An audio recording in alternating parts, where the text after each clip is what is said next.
Yeah. And I would probably get the Fine Arts Center to put one of them up. And then I would get somebody else to put the other one up. But, I think it's Good morning. It's great to see everyone. At this time, I would like to call our special called meeting to order. I need a motion to go into executive session. Okay, I'll make the motion to go into executive session to discuss a personnel recommendation and a student discipline appeal and to receive legal advice regarding FELO agreements. Mrs. Doolin has made a motion. Do I have a second? Second. I have a second from Ms. Leventis Wells.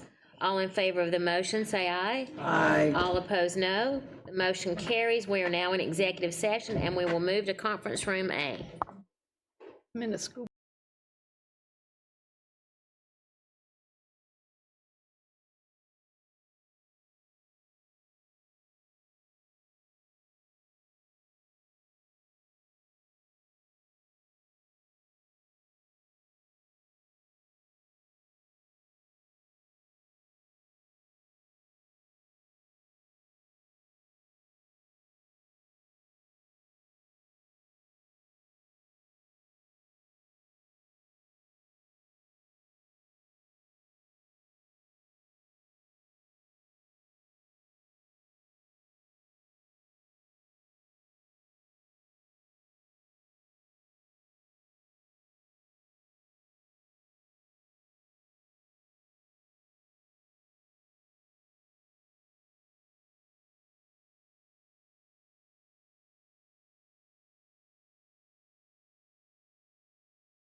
discuss a personnel recommendation, a student discipline appeal, and to receive legal advice regarding FELO agreements.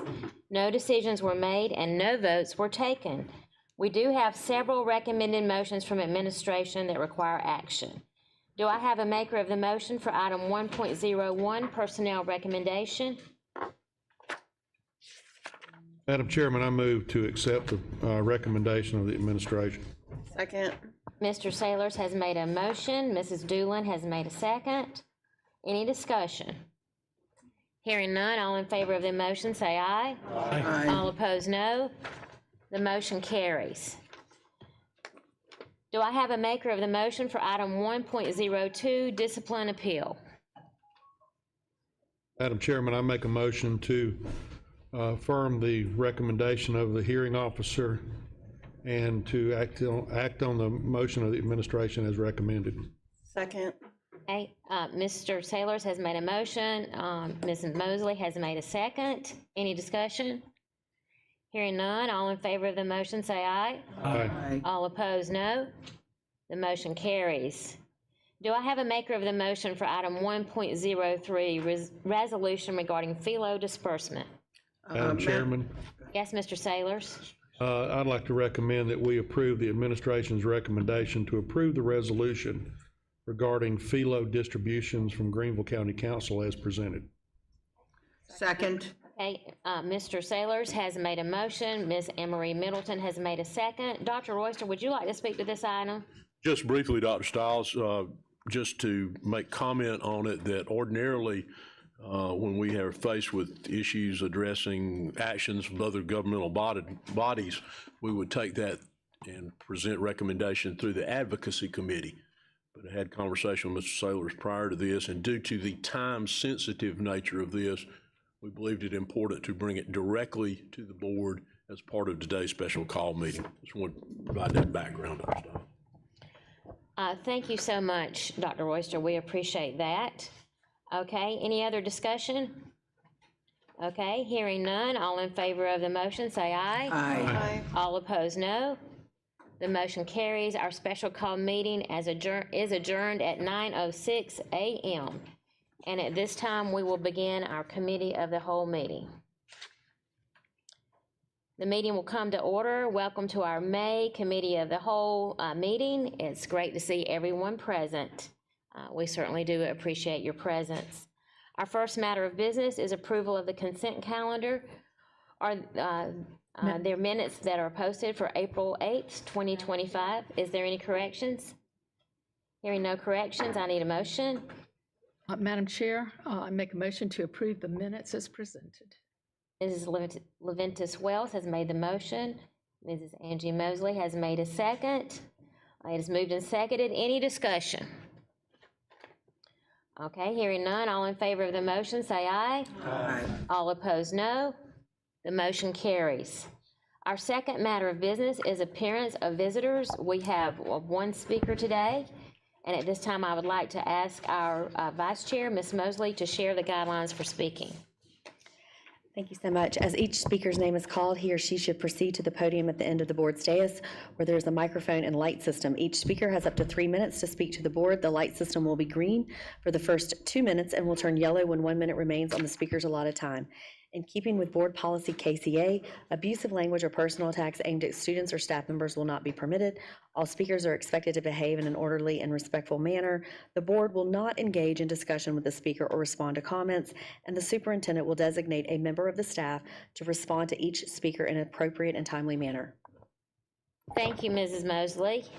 Our speaker is Allison Huffstetler.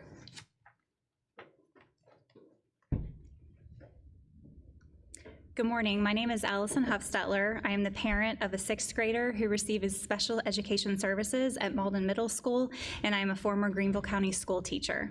On behalf of my child, plus many other students receiving special education services in our district and many in the local disability community, I'm here to say thank you. Thank you for listening and hearing our concerns about the special education services in Greenville County schools. Thank you for the efforts you are making to prioritize special education in our district by implementing an internal and external review of special education services. We are grateful that you have recently included the voices of parents in your shared ownership model, and we are hopeful you will continue to value and seek parent collaboration. Thank you also for considering a budget that prioritizes and invests in the special education services in Greenville County. As a community, we are celebrating the potential funding for additional special education teachers and behavior specialists and the raises and professional development training days for paraprofessionals. We believe all of these actions are a great start, and we are thankful for the actions you are taking to improve the educational outcomes of all students, and particularly students with disabilities. Thank you. Thank you very much. Our third matter of business is instruction, and Mr. Klein will be chairing instruction today. And Mr. Klein, you have the floor. Thank you, Madam Chair. We have one item under instruction today, 3.01, Innovative and Honors Course Approval. I will hand it over to Dr. Royster. Thank you, Mr. Klein. Mr. McCoy, do you want to speak to the innovative course request approval that you have before them? Yes, sir. I'll just say this is a little offside our normal schedule. We usually do these in February and October. We had a grant that we had applied for the State Department, and so we just got word from that grant that we were awarded that grant to as part of several districts in the state to pilot an AI course at high school. So the state has put the CP level course in the catalog. But this is for the honors course level. We always have to take those to local board. So that's the kind of why we're off schedule just a little bit. We had to get that approved before the start of the school year to get that moving for the grant. So that's what this course is for.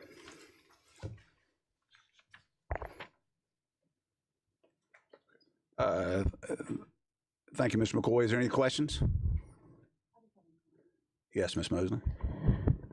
It's so interesting. This is such a timely course because I'm more connected at the collegiate level now, but I am seeing this conversation being had a lot at my daughter's state university, how AI is becoming such a prevalent thing and how professors are starting to integrate it in with all of their coursework, no matter what, certain majors more than others, but students are really going to need something like this to prepare them for higher education, I think. So I'm glad to see it. Thank you.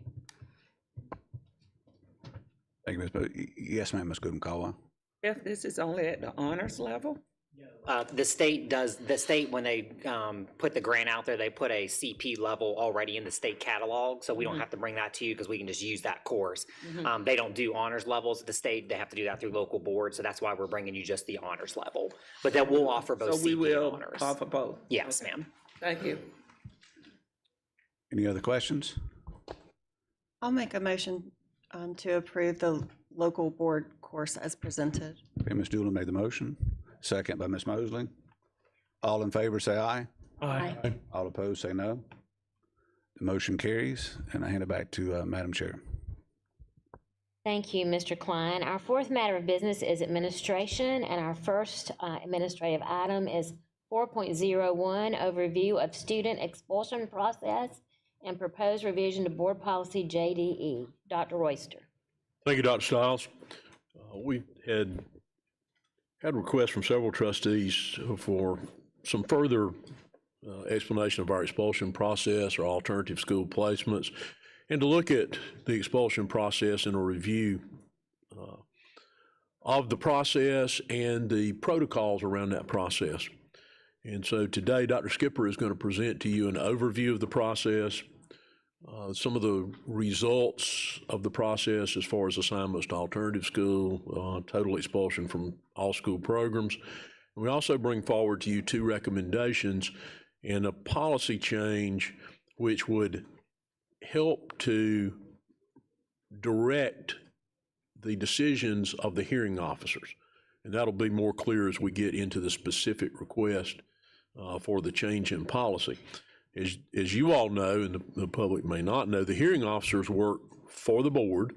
They serve as the designee of the board to hear any expulsion matter that is coming forward on a recommendation for the school based on an act by a student that compels a recommendation for expulsion. Their decisions, the hearing officer's decision, can ultimately be appealed to the board as a whole, but they serve at the direction of the board. And they make their decisions routinely off of precedent. So students came forward, the student committed this offense. The set of circumstances is similar to other students who committed that offense in the past. That generally helps guide and drive their decision. So for them to recenter some of that from past precedent needs direction from the board, not an administrative direction, because they work at your direction. So when we get to the end of this process, Dr. Skipper will cover for you the recommendations that we have made in that regard and summarize the effects those recommendations could have in redirecting precedent for our hearing officers. Dr. Skipper? Thank you, sir. So I want to start out a little bit telling you about what is an expulsion and what our process is, and then I'll give you some data from the last few years for you to review. Of course, expulsion is the removal of a student from the school, any of our schools, for the remainder of the school year, except in cases of a permanent expulsion, which is seldom used. An exception would be statutory regulation. Any student caught with a firearm requires a 365-day expulsion. Most expulsions do not carry over from year to year, except in the case of a firearm. As Dr. Rorscher said, the hearing officer is delegated by the board to serve in that capacity. They do have the authority to conduct hearings and to expel students. School level process, typically there's 2 levels of infractions that may have a student recommended for expulsion. The first is a level 2 offense, which may be a recommendation, not always recommended for expulsion. A level 2 violation could be fighting, could be assault, could be threat to another student. Those are some examples. A student, when they're recommended for expulsion, they receive a 10-day suspension pending the hearing. A conference is held with the parent and the administration regarding the incident, and also they're provided information about the procedures of the expulsion process. The school then submits the expulsion review packet to me in that process. Level 3 violations are our most serious offenses in policy JCDA. They require the school to recommend a student for expulsion. The school does not have discretion there. Our policy dictates that they must recommend. You see some examples of infractions that would qualify there: weapons, drugs and alcohol, possession or use, bomb threats, threat to staff, and sexual offenses are the primary there that are level 3 violations. Students with disabilities have a little bit different process. It's a modified process. Before a student comes to a hearing and goes through with a recommendation for expulsion, they must have a manifestation determination review, an MDR. That is held at the school. The school's IEP team or 504 team conducts that MDR. They evaluate the student's disability and whether or not his disability or her disability factored into the behavior. Was it related to their disability? If the determination is that the behavior is related to the student's disability, we do not proceed with an expulsion hearing, and the IEP team puts in accommodation and plans to address the behavior with the school. If it is determined not to be related to their disability, then the hearing would proceed and we would go through the normal process at that point. Depending on the hearing officer's decision, the student would then go back to the IEP team for a placement meeting, i.e. if the student is not just returned to school, but assigned for an alternative assignment, the IEP team would then determine what that alternative assignment is. It could be one of our alternative school programs. It could be they're served through home-based. And then, of course, in the case of a student with disabilities being expelled, they are expelled with services, which means we will still provide them an education through home-based instruction, even if they are determined to be expelled. Okay. So here's an example of our cover sheet. You see all the items that are included in a packet when a student is recommended for expulsion. They're going to provide evidence and statement of what the infraction is. They will have letters to the parents representing the suspension letter as well as the conference letter. That letter outlines the student parents' rights by law under our hearing process. Also would have a copy, if it is a special needs student, a copy of the MDR to verify that that was conducted appropriately, their discipline summary, as well as their quick lookup, which includes their current grades and attendance. If it's a high school student, we also include their transcript to see if they are on track academically. If it involves something of a threat, the threat assessment will also be included there with the BTAM. And then, of course, if law enforcement is involved, that will be referenced on there as well so that we can access the case report from law enforcement. So once the packet is submitted to me, I then evaluate the case on its merits to see, does it rise to a level? Does it meet our discipline code and warrant a review, a hearing? Those recommendations are reviewed for our compliance. Did the school follow our guidelines? And did we afford the appropriate due process? If there's any errors, the submission is corrected and or returned to the school in some occasions if we find that we did not comply with our policies and our guidelines for that. Parents are then notified in writing of the hearing. They receive a letter that outlines the time, date, location of our hearing. They're also afforded the opportunity by law to review all the documentation, to include any and all videos or paper statements. I would send that to them at their request. They're also afforded the opportunity to have legal representation if they choose, and by law, we also have to give them information for free legal aid as well. So that is all afforded as part of the due process to the parents prior to the hearing. Okay, so we get to the hearing process. The hearing officer's there. I'm there to facilitate the process. The school administrator's there, and the parent and the student and anyone the parent chooses to bring with them. So the school will present the case. Once I go over the process again for the parents, including their rights to appeal, school will present the case. What was the infraction? Why is the student before the hearing officer today?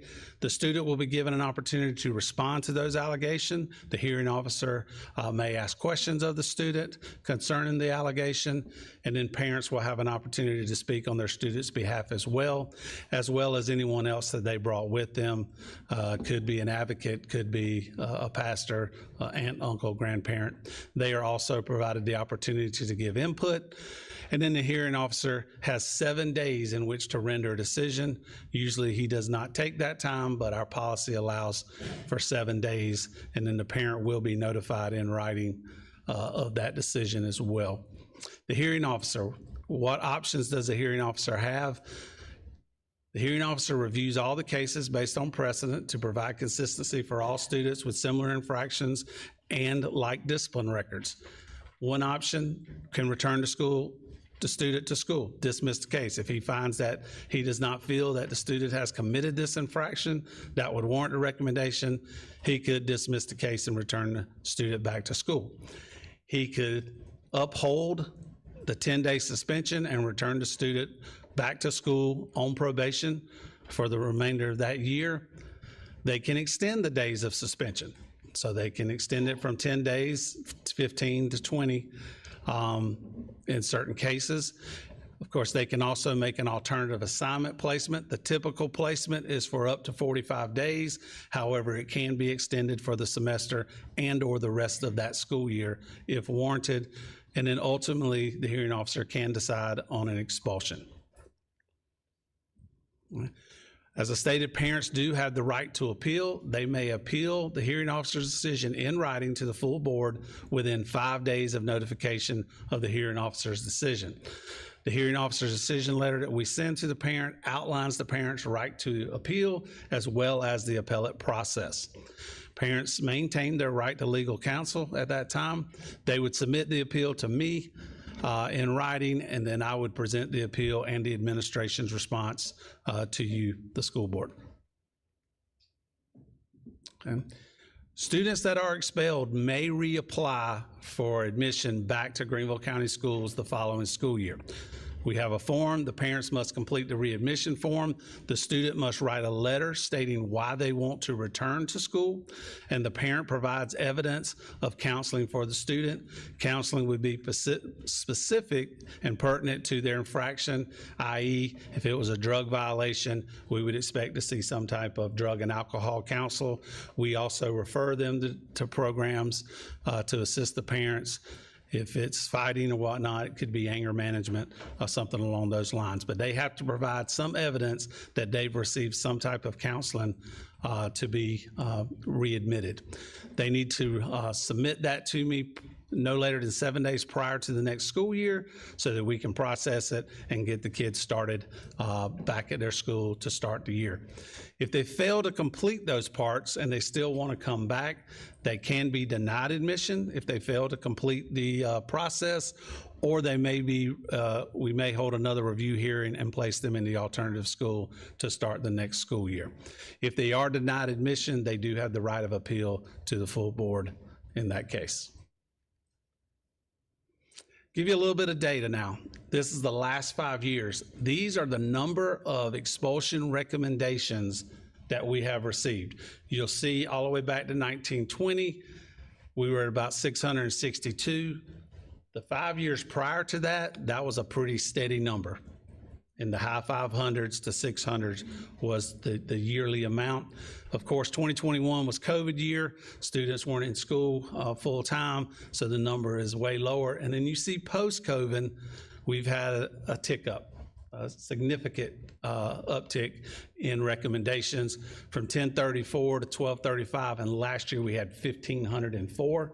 Currently this year, and I'll show you some numbers later, we're on track to hold that number again this school year. Also note there that of the 1,504 recommendations, 83% of those students are classified as pupils in poverty. You also see the breakdown there by race. Here's a graphic of that same data showing the percent breakdown by students there.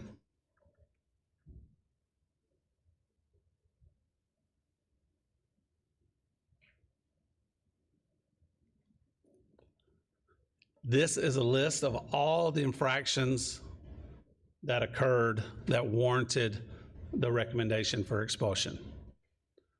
You'll see our highest number was possession of marijuana, and that is mostly in the form of THC vapes. That has become a epidemic in our society and in our schools the last several years. So that is the predominant infraction that we see.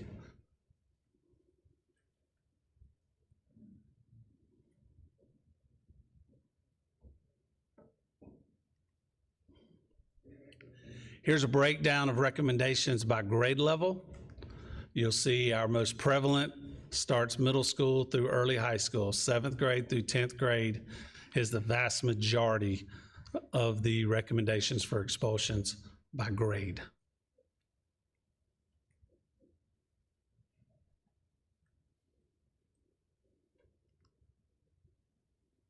Here are the actual expulsions. So you'll see 1920, there were 24 expulsions. Again, COVID year, only 3. And then we start increasing 43 to 42. And then last year we had 66 expulsions. And again, you'll see the breakdown there. Here are the infractions that led to the expulsion. The vast majority of our expulsions are students from the alternative school that violate their probation. Okay, they've been given an opportunity to go to the alternative school from their hearing, and then they continue to violate the discipline code at the alternative school. And at that point, as we tell the students, we don't have an alternative to the alternative. So that leads to the majority of the expulsions last year.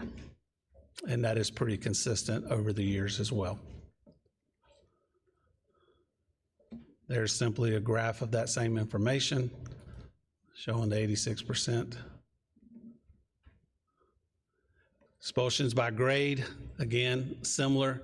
Grades 7 through 10 comprise the greatest number of expulsions, which correlates back to the infraction data.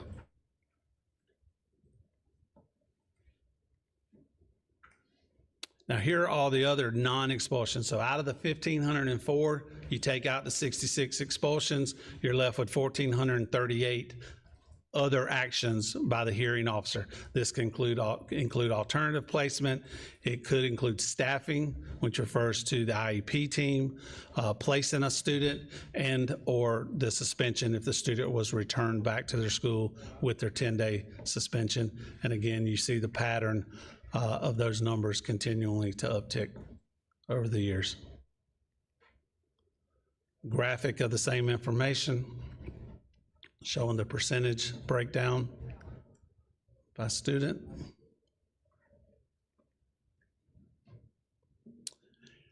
Here's the expulsion report of other offenses, again, by grade level, and it matches the previous grades 7 through 10 are our primary offending grades.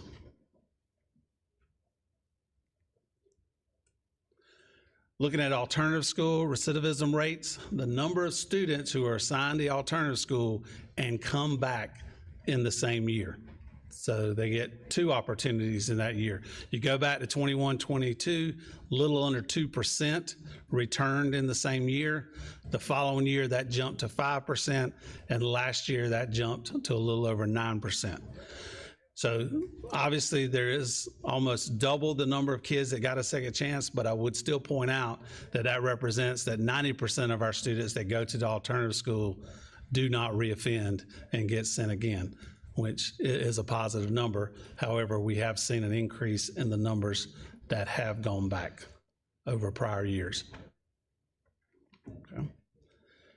So currently, at this point of this year, as of April 24th, we had 1,410.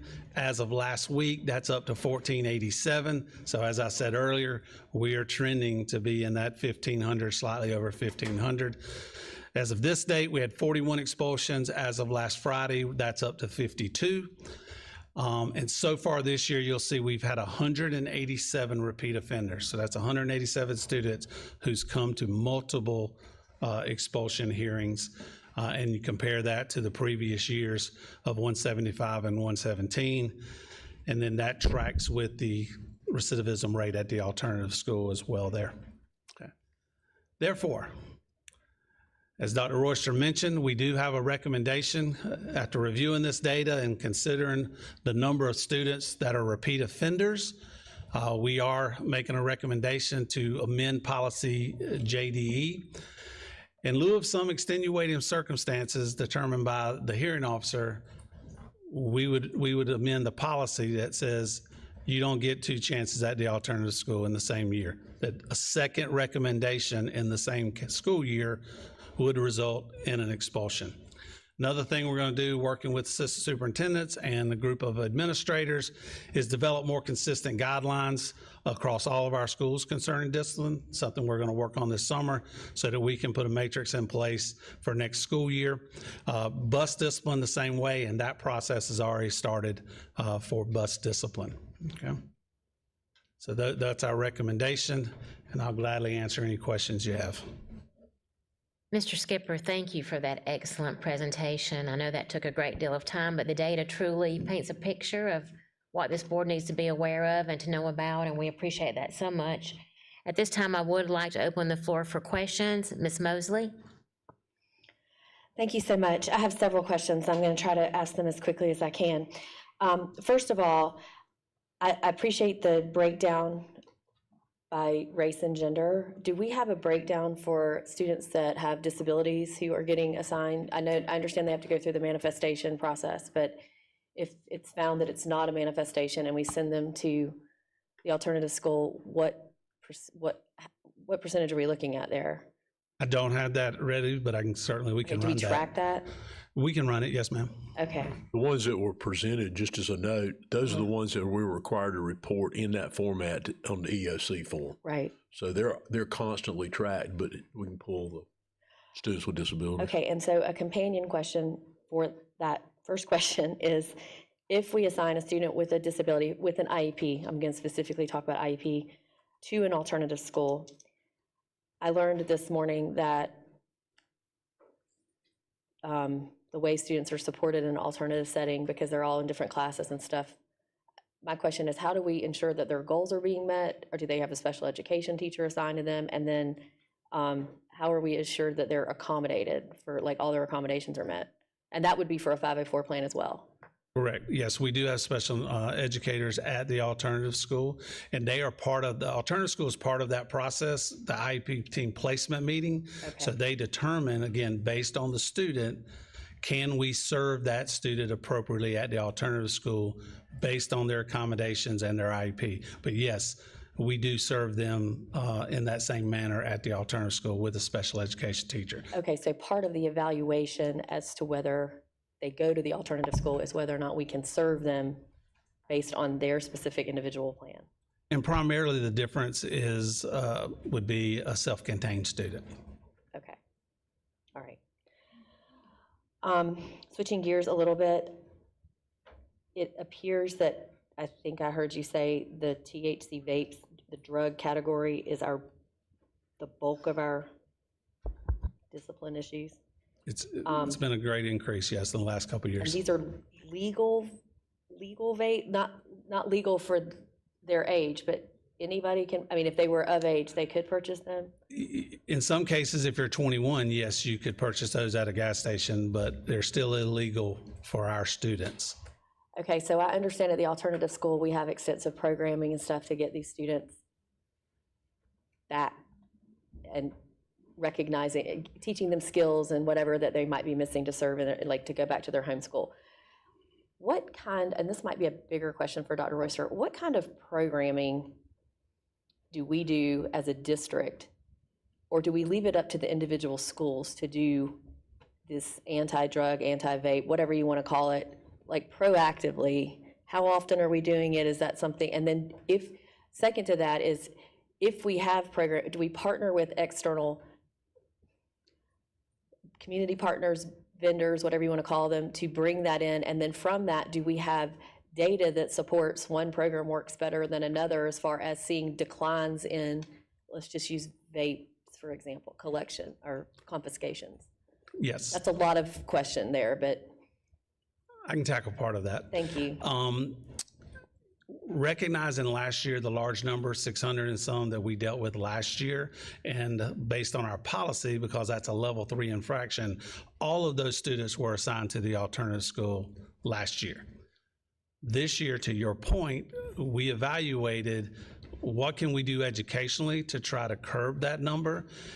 And some of the cases were students that did not have lengthy discipline records and other issues.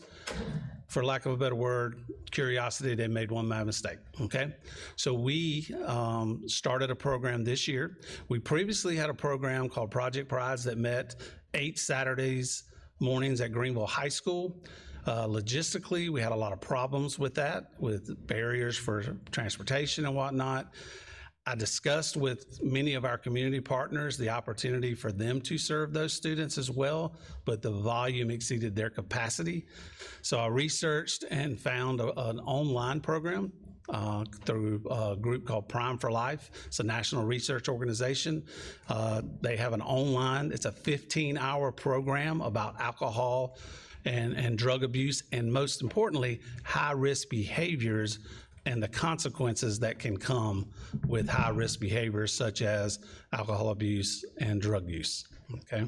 So this year, students who qualify, and in order to qualify, it has to be a student who this is a first-time offender for a THC or alcohol violation, and they have not already accumulated more than 5 days of OSS for other offenses. We give them the opportunity, and the parents have the choice to accept the 10-day suspension, and in lieu of coming to a hearing, complete this online program during that 10-day suspension. If they successfully complete the program, they're returned back to their school, okay? So far to date, we've had 471 students enroll in the My Prime program, and I've had approximately 27 kids that have reoffended.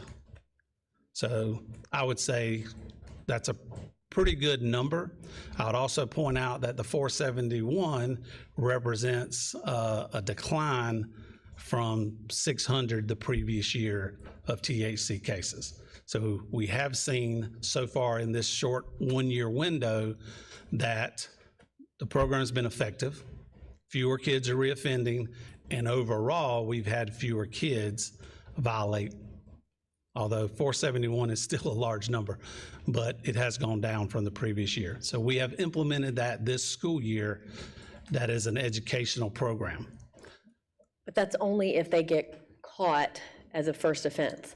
So I guess my question is a little bit larger than that is, I mean, I know we do Red Ribbon Week and all of this stuff at the lower levels, but, well, maybe through high school too.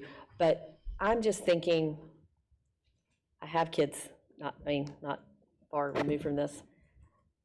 I know there's a lot of, I hate to say, good kids that you wouldn't necessarily think making these bad choices. Correct. But otherwise, they're not a behavioral problem at our school. So my question is, what are we doing proactively for every student, particularly starting, it looks like, in the middle school, so that they don't even take up this habit going forward? Because for me, it's a bigger issue of a health issue too. So that's why I'm wondering what we do, and then what kind of community partners that we leverage to maybe help us deliver that message. Well, we do partner with some community partners. The iRise program currently serves 10 of our middle schools, as well as the alternative school. That's a community group. I've also met with Just Say Something, as well as the Phoenix Center.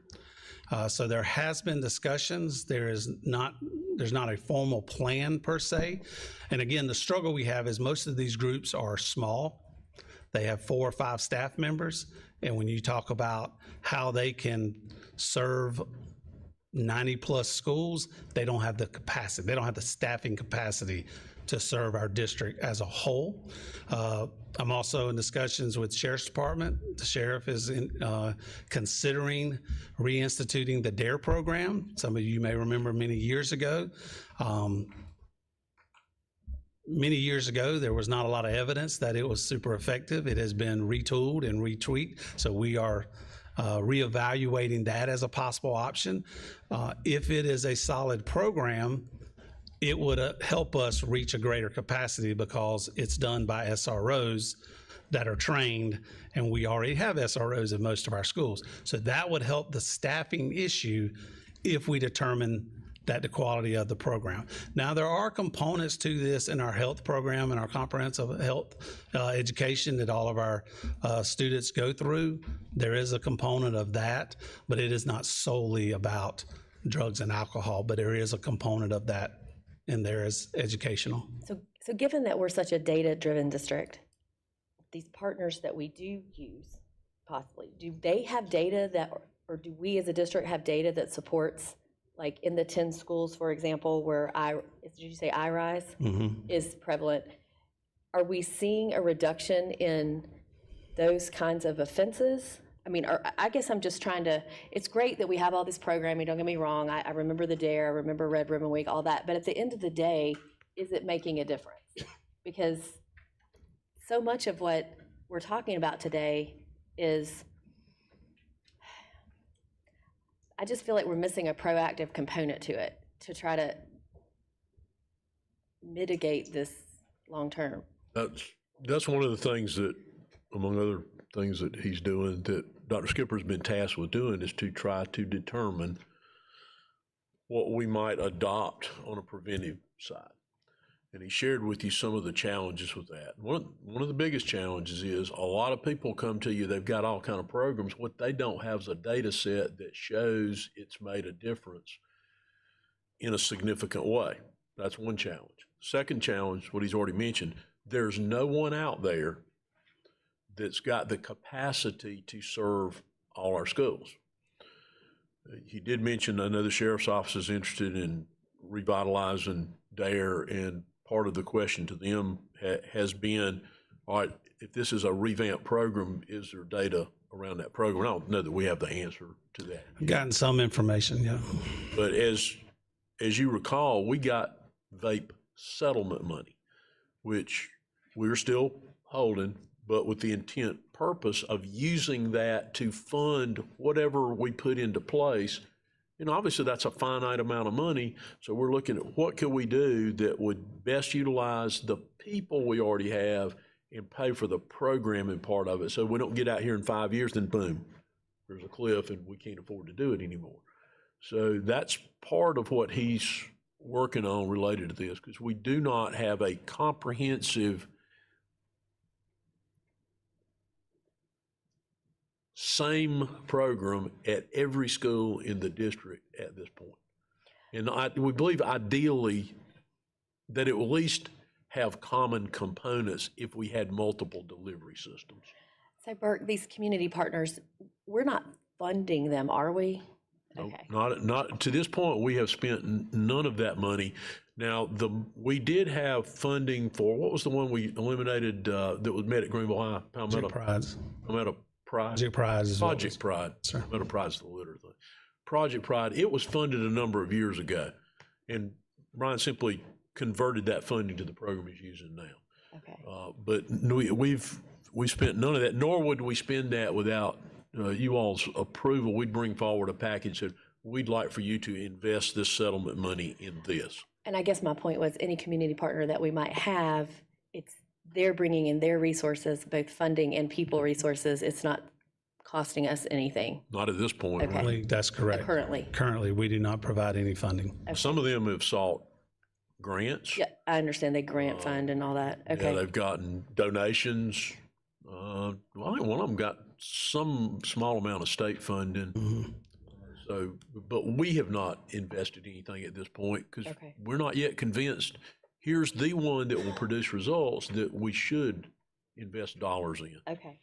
And so my last question, thank you for bearing with me, is, this is really generic, but anytime I see numbers like that increase, whatever the topic is, we all sit back and go, why is that happening? And so what I'm curious about is, I'm collectively wondering if social media is an aspect of it when we talk about the upticks in fights, for example.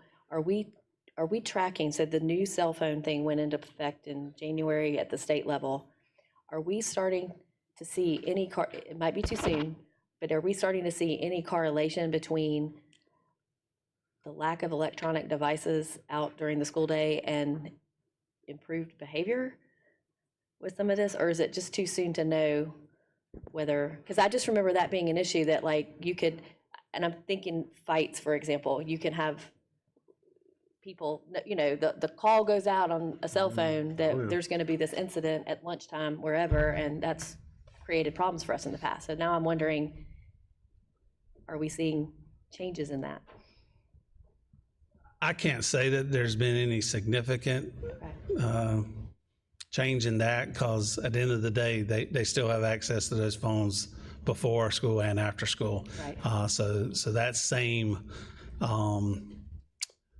behavior is still going on. I mean, we do still see some of these incidences that are sparked by out of school cell phone, social media that they then bring to the school. So it starts outside of school through electronic devices, and then they bring it with them to school. I think if you look back, one thing, it's not on that slide right now, but if you look back, I guess last year being the last full year we had, I think vapes were like 36% of the offenses. Ryan, does that sound right? Yes. And if you look back to the first year you had up there was what, 1920? The 1920 school year, when we had about 600 expulsions. A huge amount of that increase or vape. We didn't have issues with vapes to any degree in 1920. So that topping up there at 520, that is a huge, although it says possession of marijuana, it's almost exclusively vapes. Of those are vapes. And is that because, when I was in school, obviously you could get in trouble for smoking a cigarette? Well, you can't smoke a cigarette without people knowing you're smoking a cigarette, because obviously there's smoke. But with vapes, it's a little bit more easy to be discreet, and you know what I mean? Is that why we're seeing this?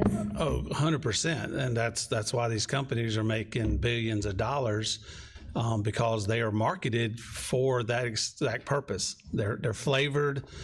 Some are less smoke than others. Some still generate a great amount of smoke, but some have very little, but they do not give that smell. To your point, back in the day, marijuana is a very distinguishable smell that you're not going to hide very well. So you were caught very easily if you decided to do something like that at school. These are much different. They're also manufactured to look like USB drives. They make some that look like pens, which then also makes it hard for a parent who's not educated on that to recognize what their child's even doing outside of school. But they are designed to be concealable, much more than cigarettes and regular plant marijuana. But then they're also designed directly to young people with the flavors and that ability to hide it. So did this lawsuit have any impact on the vape industry?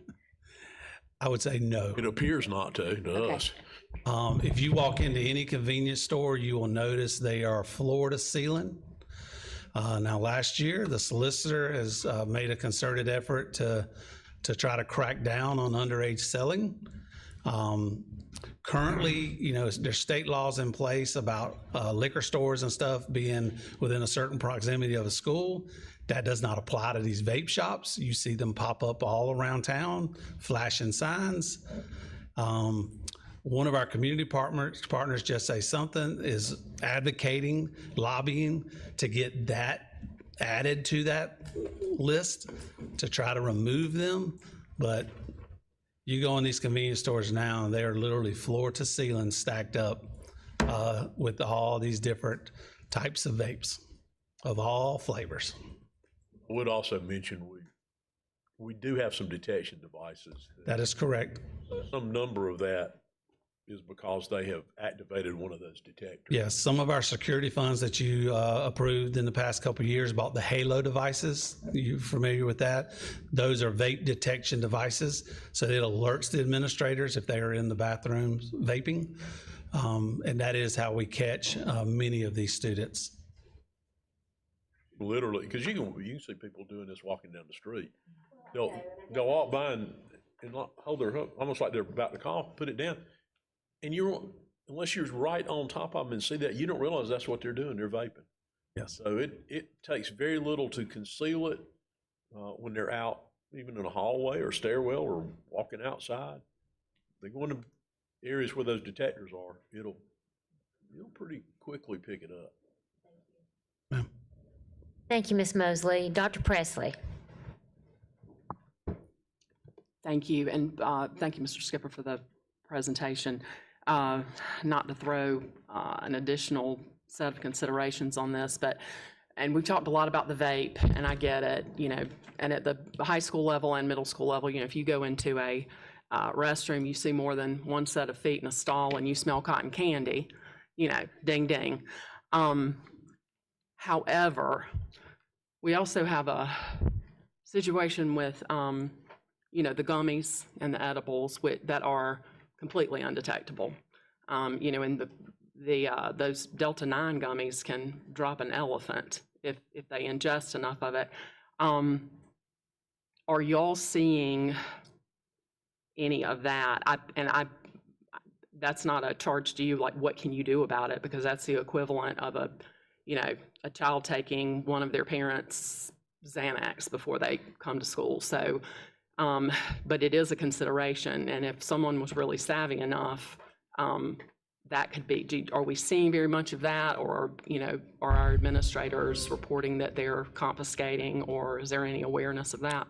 We have seen some, and to your point, most of the time we're not aware it's a gummy until there is an adverse reaction. I will say that we have seen a considerable uptick in calls for EMS and nursing services as a result of a student who has ingested something such as a gummy, and we find out about it after the fact. Last year, the Washington Post shared an article from research from Johns Hopkins talking about psychotic episodes in adolescents age 16 to 17 and a direct correlation with THC use. What most folks don't realize, plant marijuana has approximately 2% THC content. These vapes, these gummies, they make drinks now. Looks like an energy drink that has THC. Some of them have upwards to 400 or 500 grams in a drink. They're 10 to 20 times more potent than plant-based marijuana. So to your point, we've seen a lot more health episodes as a result of ingesting gummies and or hitting a vape. Thank you so much for that. And one more question. And I know Ms. Mosley asked a little bit, but that specific recidivism rate that jumped, is there, and I know we've got anomalies that occur in our data and stuff across the board. Is that working on a 3-year trend, or as far as it jumped from whatever it was to 5%? Is that a solid trend that we're seeing, or was that just a blip? I think the trend is correlated to the increase in recommendations and the hearing officer trying, honestly, to keep kids in school, trying to give them an opportunity to turn their behavior around and stay in school so that they're not behind academically. But I can tell you that small number, we're seeing some of those kids repeatedly, which is why we're making the recommendation for the policy change. Okay. And again, regarding all of the new things that are so much stronger, I would encourage in any way that we can, as far as awareness for our students, because that very thing that you talked about, the difference between just that old school marijuana, right, that's grown, and these new products, and it, in a lot of ways, when we start talking about psychotic episodes, we start talking about that. I think in a lot of ways our kids don't know a lot of times what they may equivocate it with something that's far more innocuous than what they really are holding in their hands. And I just think as much awareness as we can foster in our students at middle and high and every other level, because, and even, unintentionally taking, and I know, I have a 16-year-old, we talk to her constantly. You don't take candy from anybody. You don't even take candy from one of your friends who may not know what they have. You don't, if it did not come from our home. And so it's more of a just charge to let's continue that information. Let's continue to make sure that we put that out there as much as possible. Thank you, Mr. Skipper. I appreciate the presentation. Yes, ma'am. Thank you, Dr. Presley. Ms. Middleton? Looking at the expulsion report for 2023 and 2024, there were 66 total expulsions. Not sure what slide number that is because I have it here, ma'am. Oh, there it is. Okay, great. Are those permanent expulsions? No, ma'am. They're expulsions for that school year, with the exception of 5 of them would have been for 365 days. Okay, so I think I'm getting confused on expulsions, okay, the terminology. When you say expulsion, you mean they're going to be sent to the alternative school? No, ma'am. Expulsion means they cannot attend any school for the remainder of that school year, okay, unless it is extended to the 365-day. Okay, but if they're expelled for marijuana or something like that, they could end up going to the alternative school and they'll still be considered expelled from the regular school. Now they're in the alternative school. No, ma'am. An alternative assignment, that student is still our student. They're still enrolled through their home school. They're just being served in an alternative location. They're removed from their home school for that period of time, but they are still enrolled as students. An expelled student is not enrolled at all. They are dropped from our rolls. So how many expelled students do we have, or have we expelled, say, in this previous year permanently? None. None, okay. if this might help, expulsion is both a process and an action. So you have in your policy certain discipline violations that compel a principal to recommend a student be for expulsion. You have others in there where can be determined by the school administration if they should recommend a student for expulsion. So at that point, expulsion, this is a process. They've been recommended. A hearing officer hears the case. If the hearing officer does anything other than send them home where they can attend no program and receive no services, they have not been expelled. Those 66 students in 23-24 are receiving no services. They have been excluded from attendance in any school or program of the school district. The others, the hearing officer has assigned them to the alternative school, perhaps overturned the expulsion for lack of evidence or whatever reason to send them back to school, or had them go to a program, or suspended them for a set period of time and returned them to school.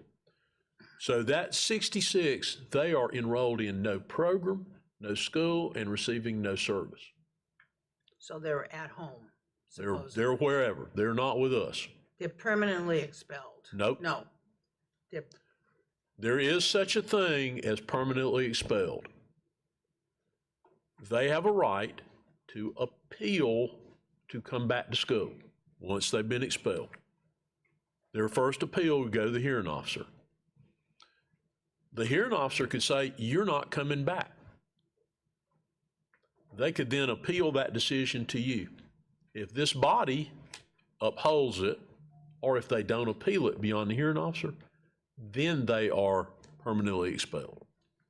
do we have any of those? Most people who you believe might fit in that category, when they've been expelled, they don't ever come back. They don't ask to come back, if that makes sense. And I will point out, Ms. Middleton, when a student is expelled, we do provide the parent other options outside of Greenville County that they can explore. And this would be based on the age of the student, their academic record. There are 7 approved accredited state virtual schools. Some will take students that have been expelled. We provide that information to the parent, and if they can get their child into those schools, then that's their option. Depending on the age, to Dr. Royster's point, they don't return to us. We may refer them to adult education or another program that might better suit their needs, given where they're at in the total picture of their age, academic status, credits, on track to graduation and stuff. So not all of these students choose to return to us. If they have a firearm, or there's a firearm discovered during the evolved system or something of that nature, then they would be automatically expelled For 365 days. They don't go to the alternative school. They don't go anywhere with us. They're probably coordinating, they're probably being charged by the county or the police. Okay. Yes. Talking about county and police, do we ever include the resource officer or maybe someone from the county, police officer of some sort, deputy or whatever, in some of these hearings so that these kids and parents see that this is really serious and that the next step could be, could be charged or something like that? Or do we coordinate with the county in such a way that maybe they would give us some information they might receive about kids that are causing problem outside of school, so we could look more closely at those kids and be aware of that, or vice versa, Yes and no. No, they do not attend hearings. However, at the school level, if the incident has any criminality to it, the SRO is involved at that point. If a student is charged, I would get a copy of that incident report to have for the hearing officer at the hearing. They are required to notify us if any of our students outside of school are arrested and charged. So all the municipalities send that information to me.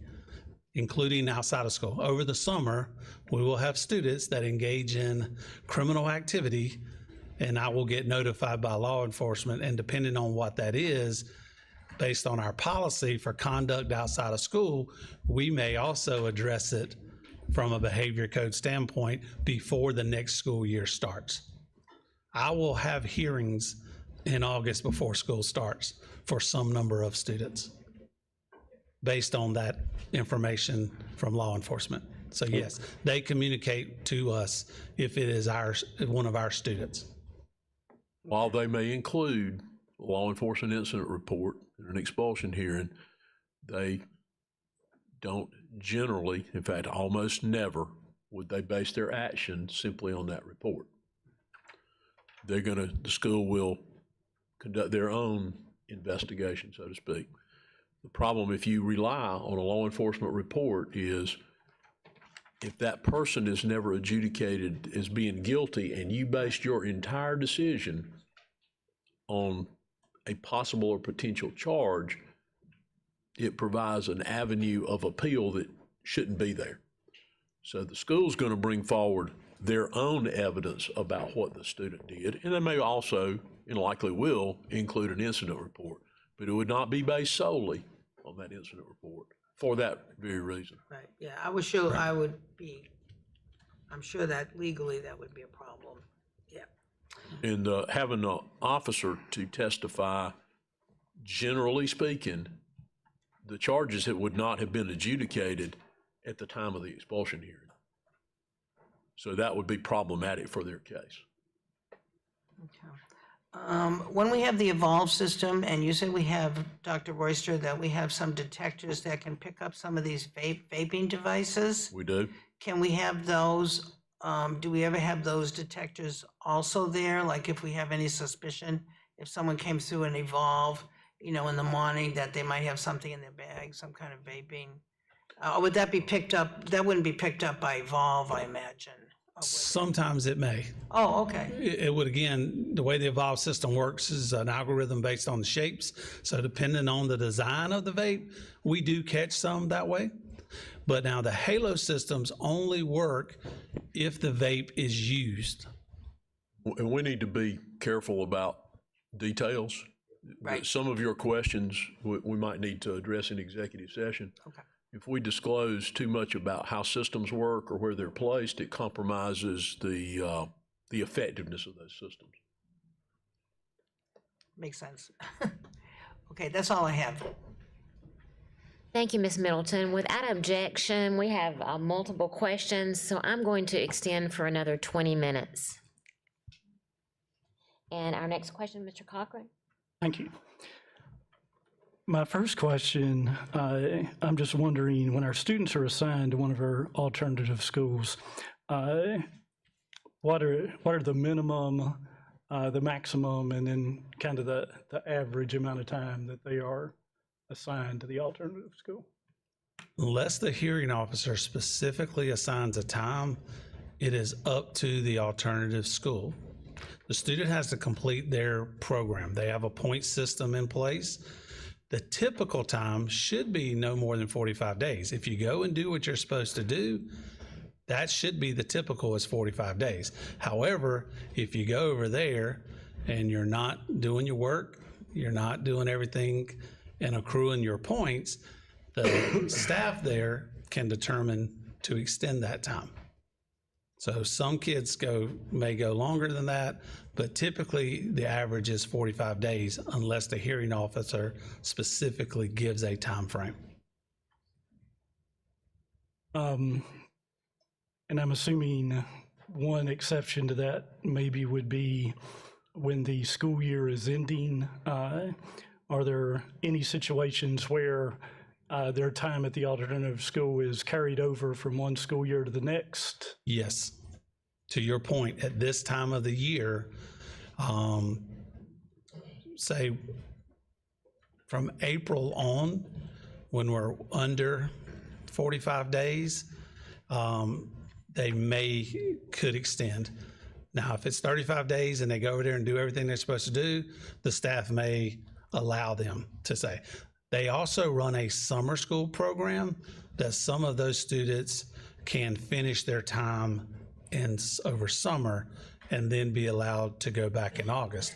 However, if they go and there's only 3 or 4 weeks of school and they're not making progress, yes, they can start the next August at the alternative school. And in some cases, the hearing officer dictates that. They may assign them for the remainder of the year and the first 9 weeks of the next school year. And again, that's based on the circumstances of the case. If we could go back to slide, I think it's 14, the expulsion report with the infractions listed on it. All right. Right here? No, it's the one that had the list of infractions.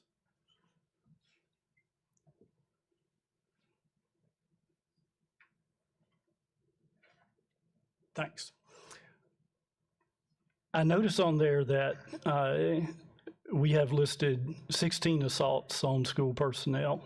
And if you go down 3 slides further, though, to the number of expulsions that we have by infraction, in that chart, it appears that not a single student was expelled specifically for assaulting school personnel, even though there were 16 of those instances where an assault occurred. I was just wondering if you could explain that situation. Yeah. What I'll explain is on the actual expulsion, some of those would have occurred at the alternative school, so those were all lumped into probation violation at the alternative school. But each of those, there was some violation that resulted in that probation violation. So that's kind of an all-inclusive list, so it's not broken out the same. That 57 violation of probation, those are all a single event that caused that violation of probation that occurred at the alternative school. So some of those assaults on personnel, and in some cases, the verbiage when you say assault on personnel, that does not necessarily mean someone walked up and punched a teacher. It could be there's a fight, teacher's breaking up the fight, teacher gets hit, and it gets coded that way. So I don't want you to think that we had 16 incidences where a student just beat up a teacher. But most of those would be encapsulated in that 57 violation of probation if they were already on probation and committed another offense. So if I understand you correctly, then these kids that were involved in an assault of some sort on school personnel are kids that, for the most part, have already had many other behavior issues. Possibly. Now, if, and I understand what you're saying about the things that are lumped into that category, but just for my clarification, if there is a situation where a student punches a teacher, whatever, now I'm assuming that certainly would be grounds, I would think, not for the alternative school, but for expulsion. Would that, in your experience, would you think that would be correct? In most cases, I would say yes. Yeah. I mean, the hearing officer will look at all the evidence of it, but yeah, in a cut and dry example, as you say, I would agree with you, yes. Other thing that would not appear here, often if a student is charged with a serious offense, they go to the detention center, they never return, they never try to come back. We hold any expulsion in abeyance, because if you were to start the process, the timeline starts to run. And if you can't hold the hearing within that timeline, you lose the ability to expel the student. Most students know if they do something that level of seriousness, some of the more serious things that they do out in the community, many of them we never hear from again because they know what's going to happen if they try to show back up at school. But we don't go through the process because if you hit that timeline end before you have the information you need to proceed with a hearing, you lose the ability to make the expulsion recommendation. My final question. I I appreciate the change that is being brought forth, and I certainly think it's probably a good step in the right direction. However, my question is, if we amended the potential change from being twice during the same school year to twice in a 365-day period, what would be the potential downside of that? Would there be a downside to making it a little more strict? Does the second sentence in there not address that concern, Mr. Cochran? The second sentence reads, "The hearing officer will consider, among other relevant criteria, the prior disciplinary record of a student when determining the appropriate punishment, including if that student has been assigned in prior years to the alternative school." Right. I think looking at it one way it does, and maybe that's not the intent of it, and I may be reading into it something that's not there possibly, but when I read that sentence, it kind of goes back to saying the first part of our change makes it look like this is a definite, you will not be in there 2 times in the same school year. But when I read the second part of that, it makes it sound like, however, under certain extenuating circumstances, you might be able to go back in there the second time. The hearing officer at that point would look at your record if you'd been there before and whatever. So, like I say, that's kind of the impression I get when I read the second part of it, that it kind of detracts from the first part in saying that, well, you couldn't be assigned there twice, but the hearing officer still has the ability on their own to look at circumstances, and maybe you could. Is that not? That would be true of both things, but I think the first one's very clear, absent extenuating circumstances. Otherwise, if you all, and that's the desire of this body, to say absolutely, if this happens, you'll not come back, then you direct your hearing officers to make that decision. This was written keeping in mind that the philosophy for a number of years about hearing officers has been for them to render judgment in individual cases based on precedent.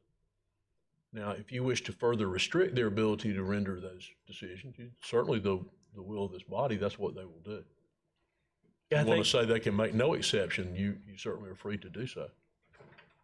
I think the way I'm looking at it partly too is, on the one hand, we're saying you can't go back in 2 times in the same school year, but theoretically somebody could go in September and then, in that sense, maybe they didn't get in trouble again until April. But if we put it through the way it currently is, potentially a student could get in trouble in April and finish up, as Dr. Skipper said there, at the end of the school year, and then they could be right back in there in September again.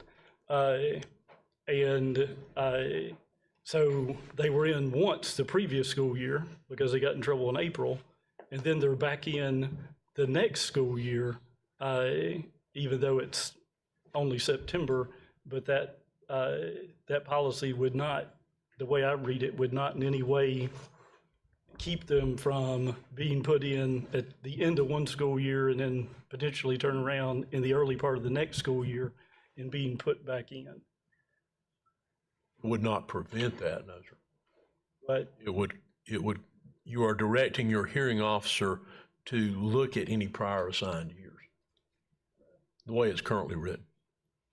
I'm just thinking potentially if we changed it from that to a 365-day period, it would somewhat alleviate that issue. And that's a decision you all will need to make. How prescriptive do you wish to be to your hearing officers? Thank you. Thanks, Dr. Strauss. Thank you, Mr. Cochran. Ms. Doolin? Thank you. Jeff, that was a really good point. And I would even go so far as to add, if you've been to the alternative school twice, there's no third trip. It's done. That wasn't my question, though. My question is really about what Dr. Royster said about what can be done to prevent offenses like the vape pens. And I was thinking about what wouldn't require a financial investment from the district. And I received an email last week, and maybe Dr. Presley would have also, since she has a student currently.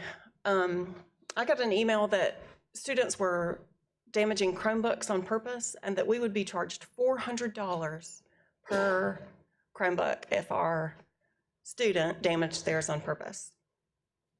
And that really got my attention. So I knew my little girls wouldn't know what that was, but I asked my middle schooler, and she said she had witnessed it 3 times that week in her classes in her middle school.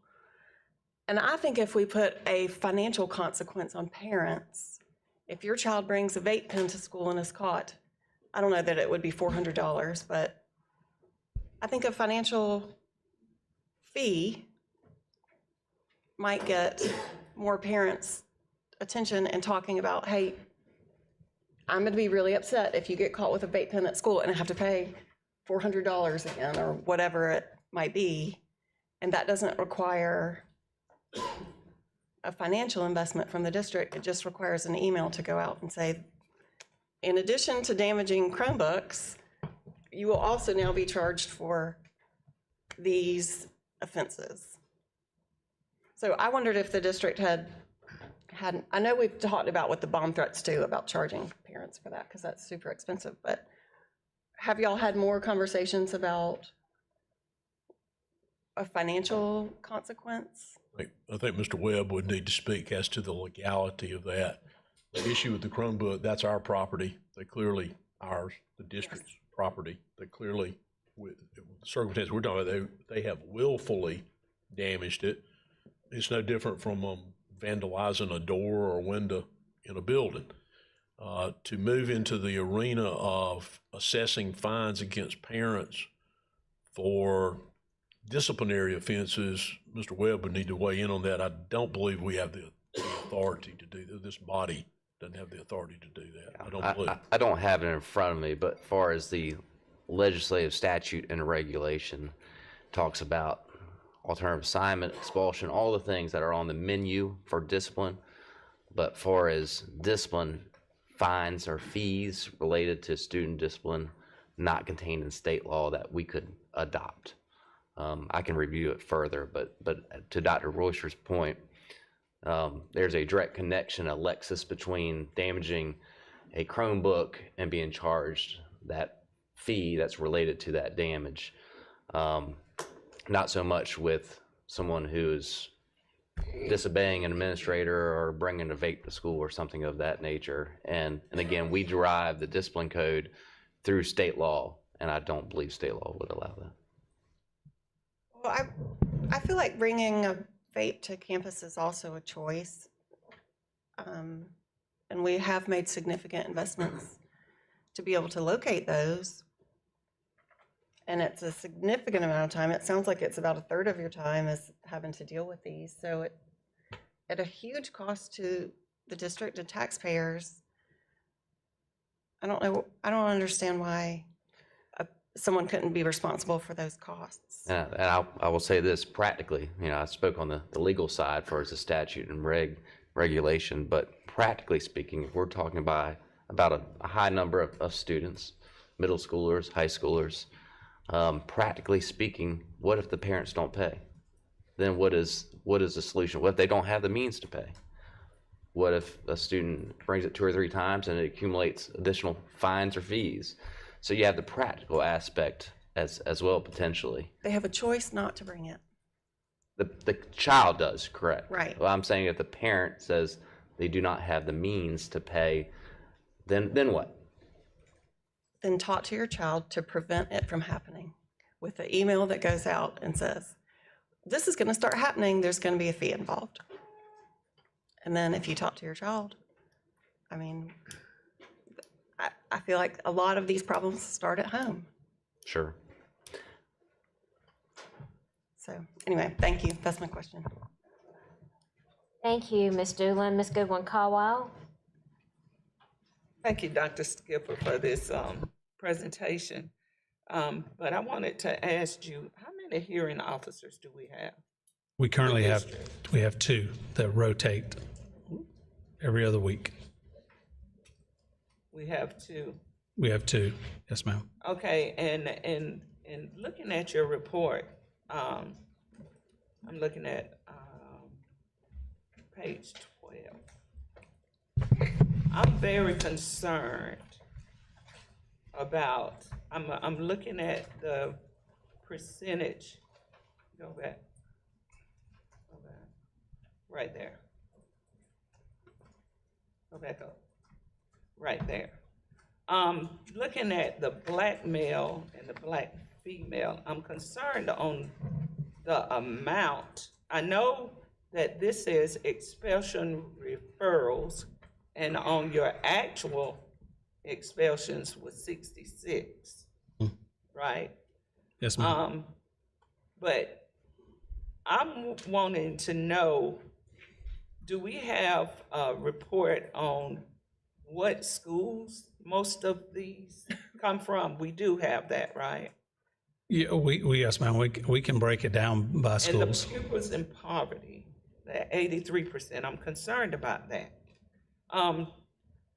I would like to know what schools are affected, I mean, from looking at this list, and if we proactively have parent education,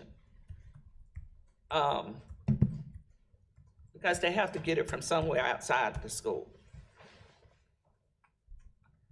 I know that we do in the school district, the staff has to do the online courses at the beginning of the year or whatever.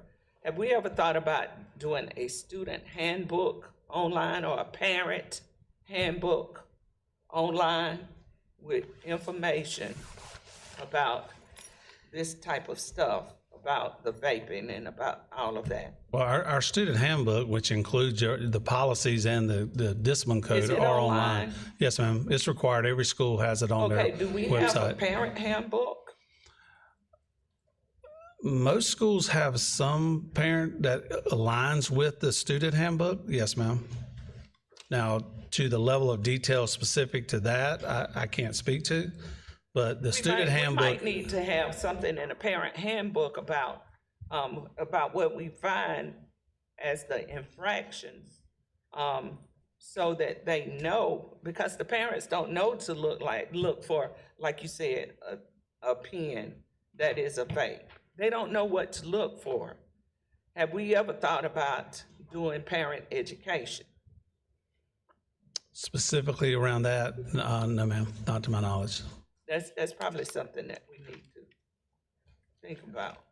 I'm looking at, this is the expulsion report, and sometimes I get calls from parents whenever their child gets suspended, and it says suspension with recommendation for expulsion.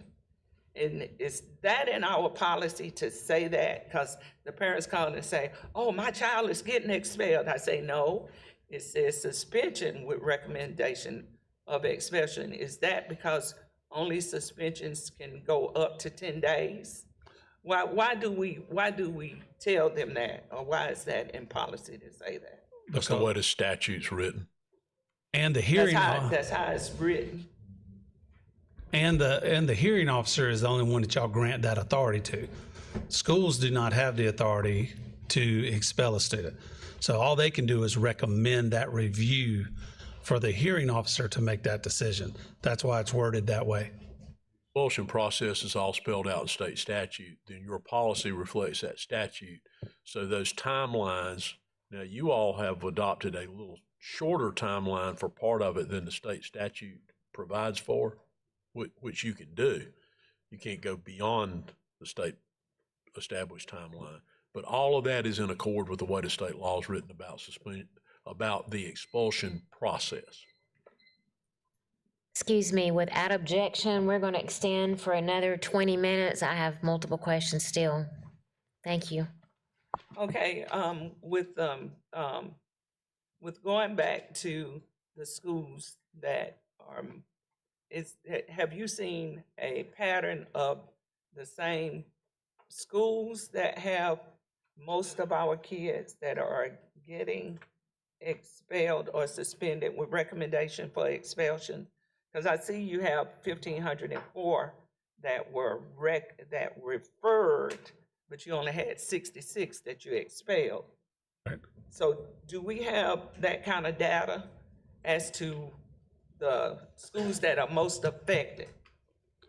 Yes, I mean, we have it broken down by school, so yes, I can share with you. If you could get that, because I'm thinking that if we have more so at certain schools, we might need to do more education for the parents at those schools, for the parents and the students at those schools, if we are seeing an uptick of that. Yes, ma'am. What, and when you mentioned it, I don't know what a halo detector is. Can you tell me what that is? It's a vape detector. It detects particulates. So Do all of the schools have those? All of the, Madam Chairman, I think that's an executive session conversation. oh, okay. Yeah, yes, Ms. Goodwin Caldwell, we'll save that for executive session. We don't want to compromise our systems. Thank you. Okay. With your proposed revision, I looked at the yellow part that you have down there. You have the appropriate punishment. Is it any way to put it as the appropriate placement? I defer to Mr. Webb on that. Where the revised Yeah, I mean, part, I will is say, that- you could, I will say throughout the policy and the behavior code, we talk about punishment and consequences throughout this, with that term being used. So we're just trying to be consistent, but Because, you could. so the bold part is the part that you're taking out, and the yellow part is the new part. Is No, that correct? No, the yellow part is new. It's just added. It's just added. We are not removing any language from this policy. Okay. Okay, that's all I have right now. Thank you. Thank you, Ms. Goodwin Caldwell. Ms. Leventis Wells? Thank you, Dr. Stiles. Dr. Skipper, thank you for your presentation. I have a few quick questions. And let me put my glasses on. One is to Dr. Royster. Dr. Royster, didn't we contact our legislatures in reference to coming up with a bill where these vaping shops can't be within a certain distance to our schools? Yes. And where are we with that? Julie, do you know if it's advanced anywhere on either side, House or Senate? Stalled. Their lobby is pretty hefty. Yeah, it's stalled, but I'll look and see where it stands. Okay. I just think that's very important because within a couple of blocks of Wade Hampton, there's a vape, and that just went up overnight. And as we all have heard on the news, what they're doing now is because the underage, they can't go and buy this. People are bashing the front windows of these vape shops, stealing over $20,000 of merchandise and then selling it on the streets to these kids. And then that's coming into the schools. So I have a real concern over this, and I really feel like our legislatures need to dive deep into this and do something in order to assist our schools. Also, thank you, Dr. Royster, for the information. I know this is, if students do, and I know this is not a word, but this is a Linda word. If students do stupidness the last 2 weeks of school, what happens to these schools? Because if they had enough time to actually find these children, they can't put them in alternative because that's not going to give them enough time. That's the end of the school year. So what happens, students do stupidness thinking nothing's going to happen to them because there's only 2 weeks left of school and they think they're going to graduate and go on to high school, whatever. What are the ramifications of this type of behavior? Well, we still follow the code of conduct. I mean, they can still, I'll have hearings scheduled after school gets out. It depends on what the behavior is. If we're within the 10 days we would evaluate, does it need to come to a hearing, or does the student just need to be suspended? But, and again, to Mr. Cochran's earlier point, it may require they start alternative school next year. So based on the code of conduct, if they violate particularly a level 3 offense, which requires a recommendation, we still do the process, and then the hearing officer will determine the appropriate consequence for those students. And will that go on to the next school year? Potentially, yes, Okay. depending on the severity of the incident. It might be helpful to recall the assignment to alternative school, they have to earn their way back from there. Okay. So even if it occurred toward the end of the year, it well can carry over and likely will into the next year. Good. Thank you. Thank you for that clarification. Also, when we look at these offenses, are some of them duplicated? Like, is a student charged with, could possibly be charged with 2 offenses, and then that's counted in these numbers, or are you just going with the most serious of the 2? The primary. Okay. Yes. Now, to your point, yes, a student could have multiple offenses on the recommendation, but this list is the primary offense for the recommendation. I just know in law enforcement, we load you up with a lot and then we plea them out. So I know how that works, but y'all don't do that. So good. And then, you know what I find interesting? I have a 5-year-old granddaughter, and she came home to her mother and she said, "Mommy, I need to have a gummy before I go to sleep." And my daughter goes, "Why do you have to have a gummy?" "Well, my friend takes a gummy and that helps her sleep. Her mommy gives her a gummy." So these children are being taught this stuff with that. And I'm sitting there going, you do not get gummies, you know. But it's just interesting how physicians are saying, this is a type of gummy that you take and she will sleep through the night. Well, then it passes on to other children who think gummies help you go to sleep. And so this behavior is taught at a young age, and I worry about where we're headed. That's all I've got to say. Thank you so much. Thank you, Ms. Leventis Wells. Ms. Morrison Fair? Thank you. I've listened to the discussion, and I too am concerned about the part that parents will play in the final outcome of their student. So we had recommendations of parent education, parent fines, and our lawyer has said we may not be able to do that, but is there something that we can do in this expulsion process, especially when we have second offenses, that parents would have to be required to participate in education or part of that process to make sure that that behavior is corrected? And my last question would be, if seniors fall into this category, what do we do with seniors? They're graduated, you know, they're gone on, but they've committed these crimes the last week of school. The first one's a Mr. Webb question. The second one, if something that serious, obviously we'd still recommend them, but to your point, they're gone. They're gone. They're a senior.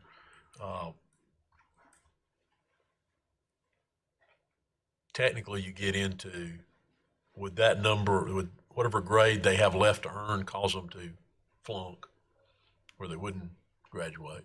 We're not going to let them participate in graduation, but technically, if they've earned their diploma, we can't deprive them of that diploma. But they commit something serious, they're going to get charged. And they need to be more concerned at that point, because they're probably an adult, they need to be more concerned about the criminal aspect of what they may choose to do. Because obviously some of these things are criminal offenses that carry, some of them carry some pretty severe penalties. And that ends up being the thing with a graduating senior, because quite often they're 18 years old. Not all of them, but quite a lot of them are. Mr. Webb, I'll let you speak to the first one.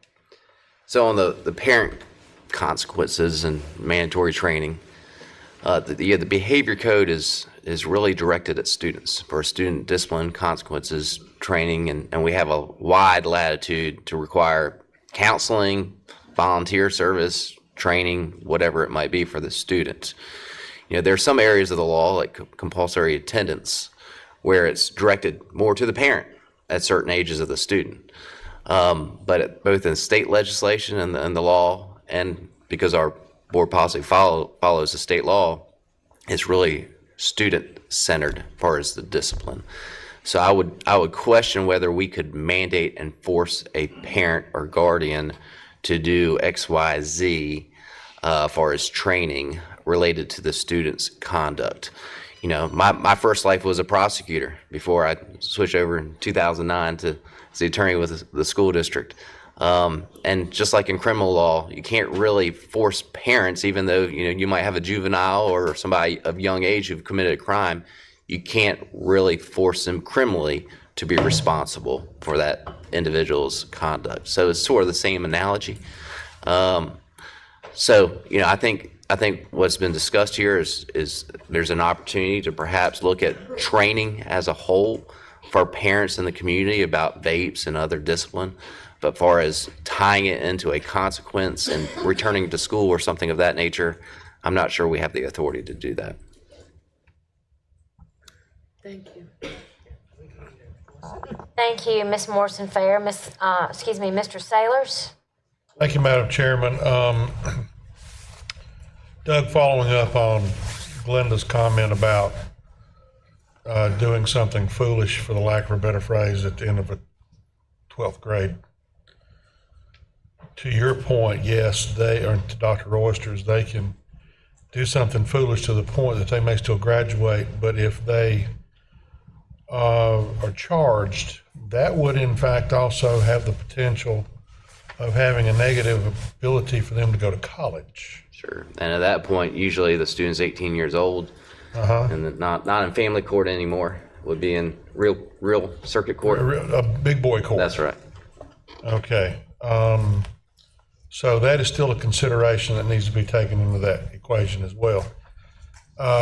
Following up just on Mrs. Levinas Wells' question, when Wade Hampton specifically had a vape shop open across the street from the building, we reached out to the legislature about that very thing related to a store that sells adult alcoholic beverages being so far away from the school, et cetera. Julia, was referred to to House Counsel and Senate Counsel, correct? Legislative Counsel?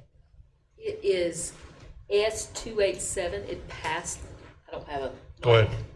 It passed the Senate. It went on the House floor and they adjourned debate on it. It's not working.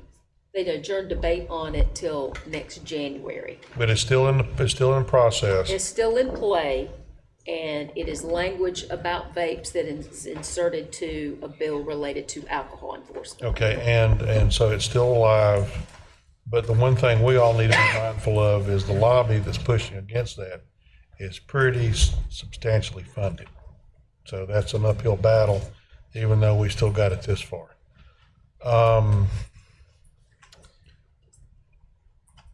Brian, the $1 million plus that we got from the vape settlement, we're not restricted to the use of those funds once we implement something. Am I correct? So we can use it for parental training or parental involvement, correct? I would say so, yes, sir. That is correct. I'll go ahead and speak to that. It is not restricted, and that is one of the really what the court contemplated as part of this is something that could be used for. So and the reason I asked that is to follow up to several comments about parental engagement. Although you cannot guarantee that they will engage, we at least have a mechanism the funding for a mechanism could be put into place. Okay. Brian, how much time have you spent putting all this information together and developing this recommendation? How much time? Roughly how many man hours has been put into this? Do you know? Take a guess. Not a whole lot. We have to compile all this data and report it to OCR and to the state. So it was just a matter of pulling the reports that we already had and putting it together. And we track this data every year. Okay, but the recommendation on changing the policy, you did that? Spent some time doing that consideration. Probably administrative discussion, Doug's time, 8 8 hours, 10 hours, So something like we that. didn't burn up a lot of jet fuel putting this together. The more time-consuming task are the other things that Brian has referenced. Trying to find a program or programs, that's been extremely time-consuming. We mentioned at the end of the presentation, we're not on that slide, but at the end of the presentation, we've got this bus discipline alignment process ongoing. There's already been hundreds of hours spent on that because it involved transportation people, it involved personnel at the school level. Now, the discipline guidance, that will require hundreds of hours because you're bringing in a bunch of people from different levels, different schools, different people at the district level. Those are if you're looking at amount of time invested, the amount of time invested is in those last two bullets, not so much so in this presentation or this recommendation. Now, obviously, those are things that we're committed to working on and we need to do to improve, but they will consume considerable hours of personnel time. And so I guess it goes without saying, all of this is interconnected. So if you change something to one, it could have a trickle-down effect to something else, correct? Yes, sir. So I'm perfectly comfortable with recommendation being made. Now, there may be some tweaks that need to be made to it in the future, which are within reason. I'm just thinking that it would be a good idea. Let's just move this through, let the bus review process finish, let the constituent or the consistent guidelines be developed, and then come back to the board in 6 months, see what that looks like, and then if any amendments need to be made to this, we can deal with it then. In fact, the bus discipline process is so far along that we've actually got it implemented in, I don't remember how many schools, but in a number of schools. So basically, it's running as a pilot in those to be tweaked to roll out to all of them. Okay. The other one not near as far along. Okay. Thank you, Madam Chairman. Thank you, Mr. Sailors. Ms. Mosley. Thank you. Given that this is part of our strategic plan, I do appreciate the time that's being spent on this, and so thank you for letting us have the time for questions. I want clarification based on what Ms. Doolin asked Doug. The state statute does not allow us to assess fines, or it doesn't address fine. I'm getting clarification about what the law says it literally says we can't do it, or it doesn't say we can do it. Well, and let me be clear, I don't have it in front of me right now. Okay. But my recollection talks about what consequences and discipline that school districts have available to it based upon certain infractions. Mm-hmm. My recollection is that fines would not be included. I would have to sit down and review that statute, that regulation, and additional case law and things of that nature to say with absolute certainty all of this, but that is my initial response. So do we know if there's, go ahead. Excuse me just a moment, Mrs. Mosley, our time is about to expire, so I'm going to add an additional 5 minutes. So beyond the state of South Carolina, do we know if there are districts in this country that assess for?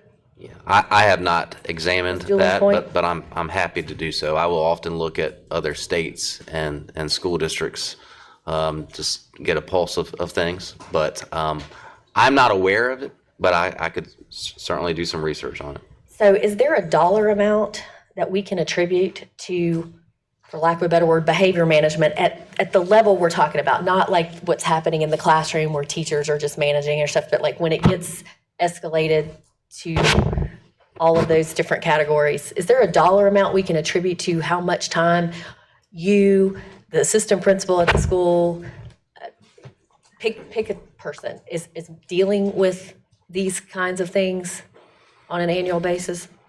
It's a significant part of the responsibilities of an administrator, and has been, and it continues to be. And vapes have posed a real challenge, but I don't know if we can pinpoint it as that percentage or time. We did a study of assistant principals.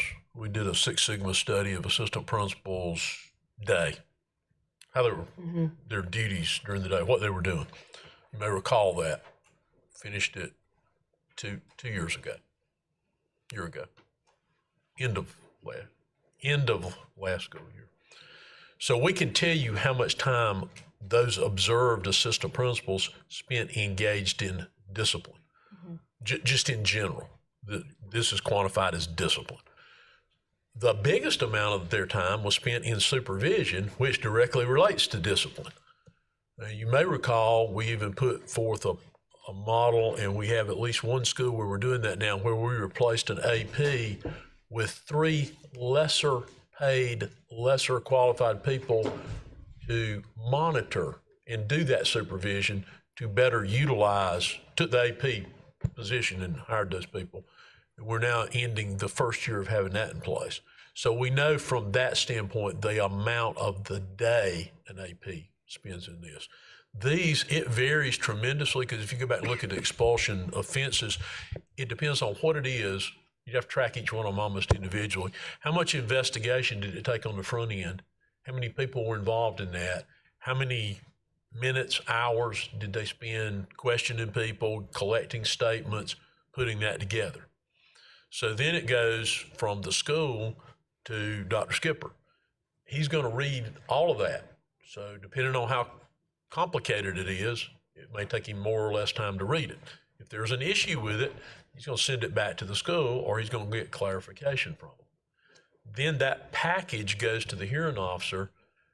Now we pay them by the hearing, which includes the time they spend reading the case and deciding it.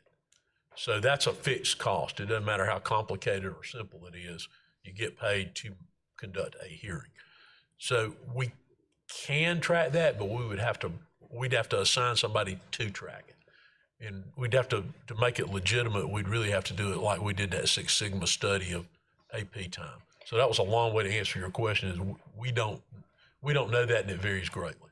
Okay, so if you have a private school or a charter school who are dealing with one of those things on the list, they have the luxury, for lack of a better word, of saying, you know what, the student can't attend here anymore.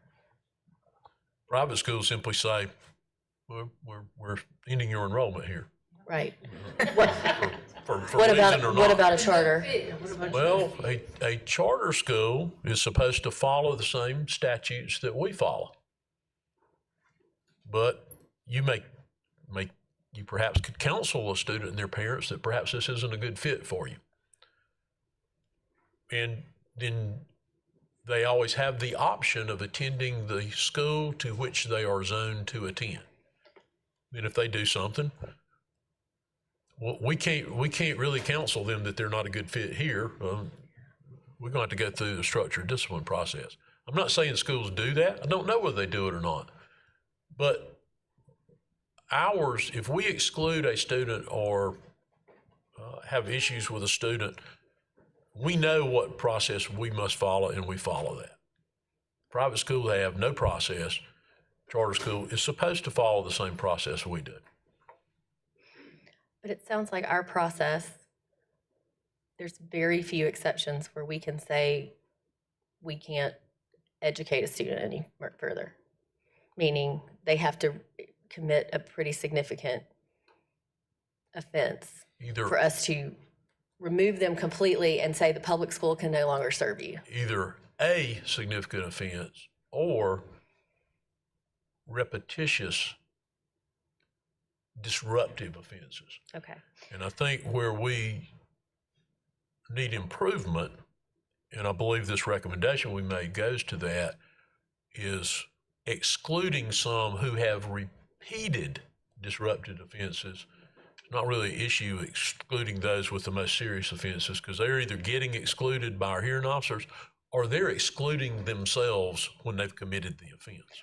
I think what I'm struggling with most is if I'm hearing correctly, and I appreciate that about this policy change, is we have legislative and county members right now questioning our budget decisions, questioning cost associated, with how we do our jobs here, or how we run. And Excuse me, Ms. Mosley, Go for just ahead. a moment. We're going to extend another 10 minutes. But it sounds like, particularly at the state level, our legislative members aren't doing us any favors by caving to a lobby of what is becoming a significant and chronic issue in our schools, in the vape issue. So when we continue to have this, this is dealing with discipline, but we've also talked about it with school credits and other things, when there's this disconnect between the state and what we can or can't do at the local level. It's very frustrating for me as a board member to sit here and go through this process of I don't know, feeling like your hands are tied because you're kind of damned if you do and damned if you don't. You have to serve these kids. You have to follow a certain statute or law or whatever. To Ms. Doolan's point, I'm kind of with you. Let's have some type of meaningful consequence to try to. Otherwise, all we're doing is we're just on this little hamster wheel rolling around of repeat offenders or whatever. I don't know. I'm really frustrated right now for our school district. And it's manifesting itself in this discipline discussion right now, but I could say that in other aspects. But I'm just, what can we do at the local level to affect change at the state level against the lobby that Mr. Sailors has talked about as being so strong to address some of these things? This won't help you. This is like a systemic issue. Yeah, this won't help you frustration. It'll just add to it. I'll give you an example where there's already in place an ability to fine parents. Habitual truants.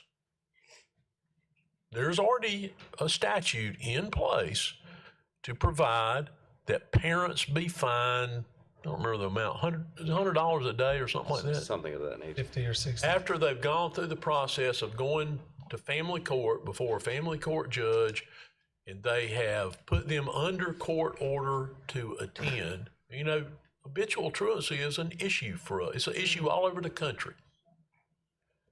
They can then be, the parent can then be fined for a student not being in school every day, and it's so much per day for every day.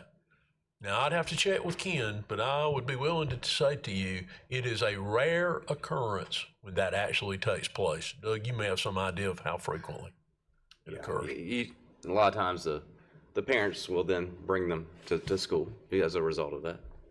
But it's rare that, one, it's rare it gets all the way to family court, and they're overwhelmed with all the other things that they have that come before them. So, I mean, it's a whole systemic process. So we know we have had increased problems with habitual absences.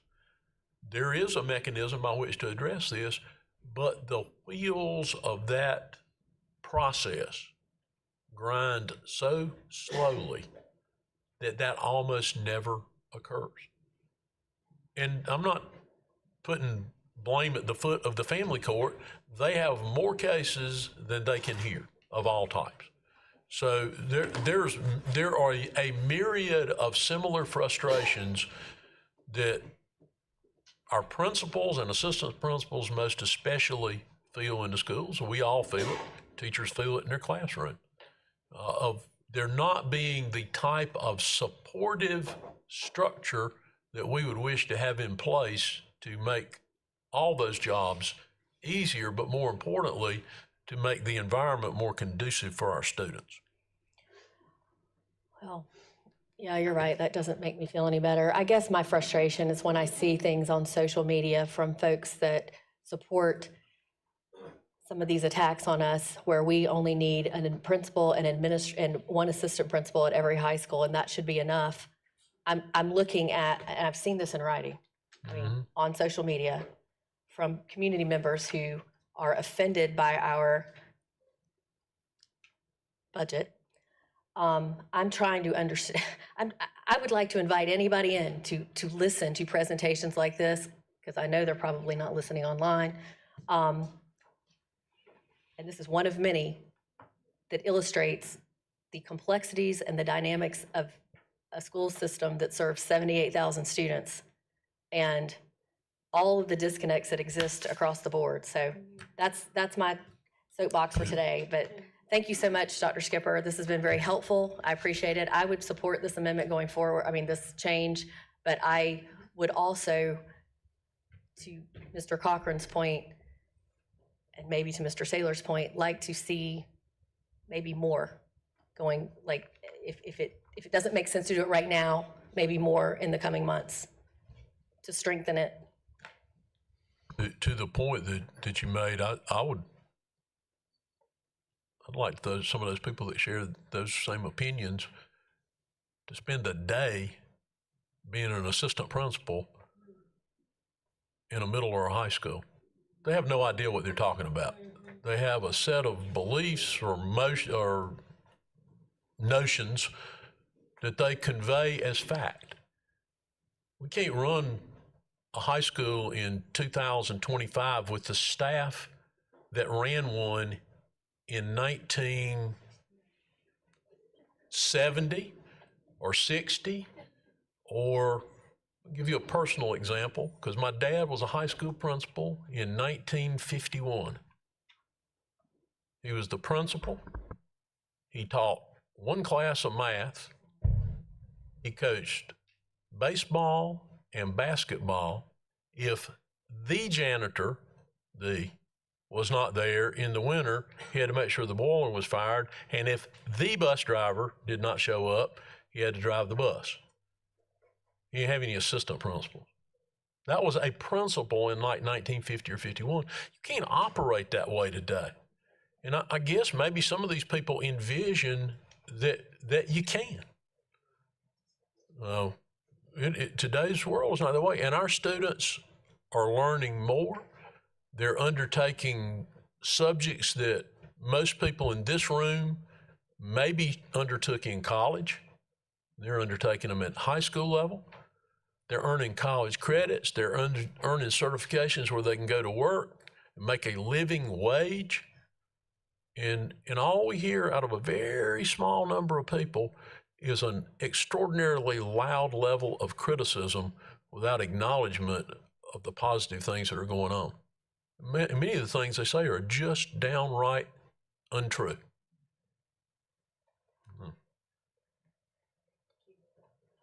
Thank you, Ms. Mosley. I had just a concluding comment. I feel everyone's frustration today with this issue. And as an educator of many years, one thing that I know with certainty, that true change is a result of everyone working together.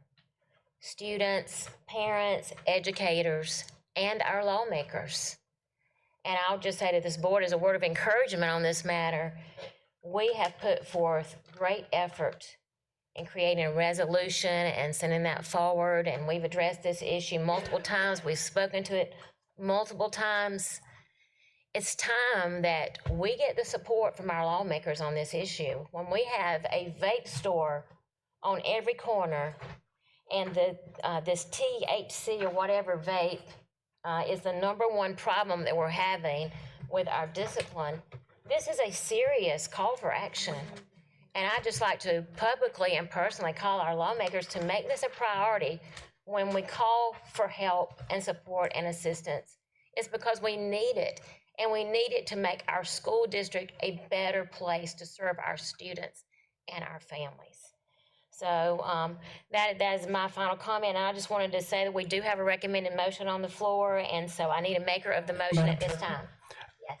I move to amend the proposed change to policy JDE by striking out the words "in the same school year" and replacing them with the words "within a 365 calendar day period." Thank you. Mr. Cochran has made a substitute motion. Do we have a second? Mrs. Doolin has made a second. Okay, Mrs. Fitzer, could you put the amended motion on the board? And if we need clarification, we'll get that from Mr. Cochran. Okay, we have closed the floor for questions, and we have an amended motion on the floor. I'm sorry, Ms. Doolin.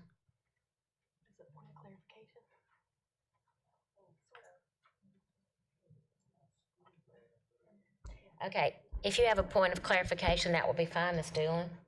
Well, I wondered if the wording of this, if a student can't be assigned to the alternative school twice in a school year or twice in a calendar year, does that mean that expulsion is the next step? Or does that mean they can't go to the alternative school a second time, so they remain at their home school, at their assigned school?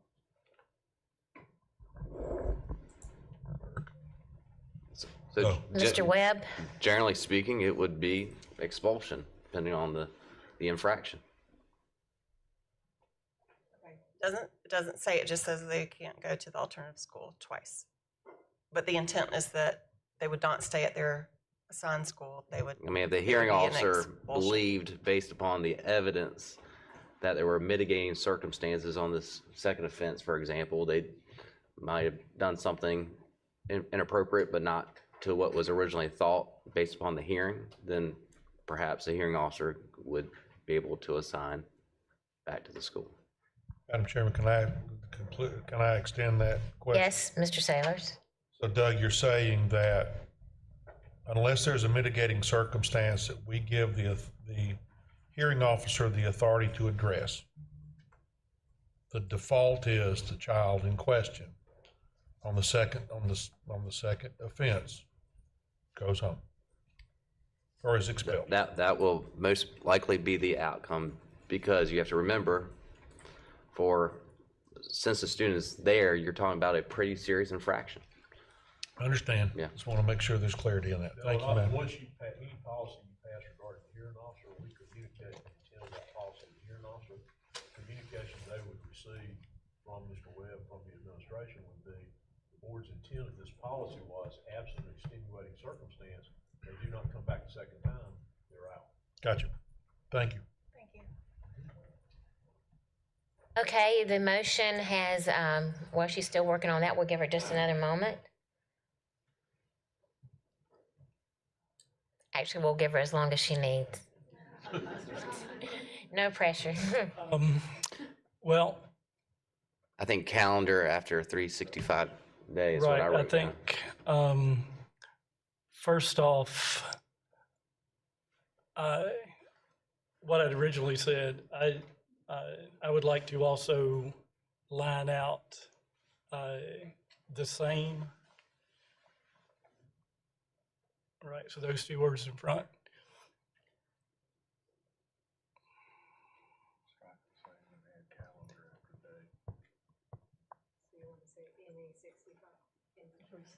In, well, as I'd originally said it, within a 365 calendar day period.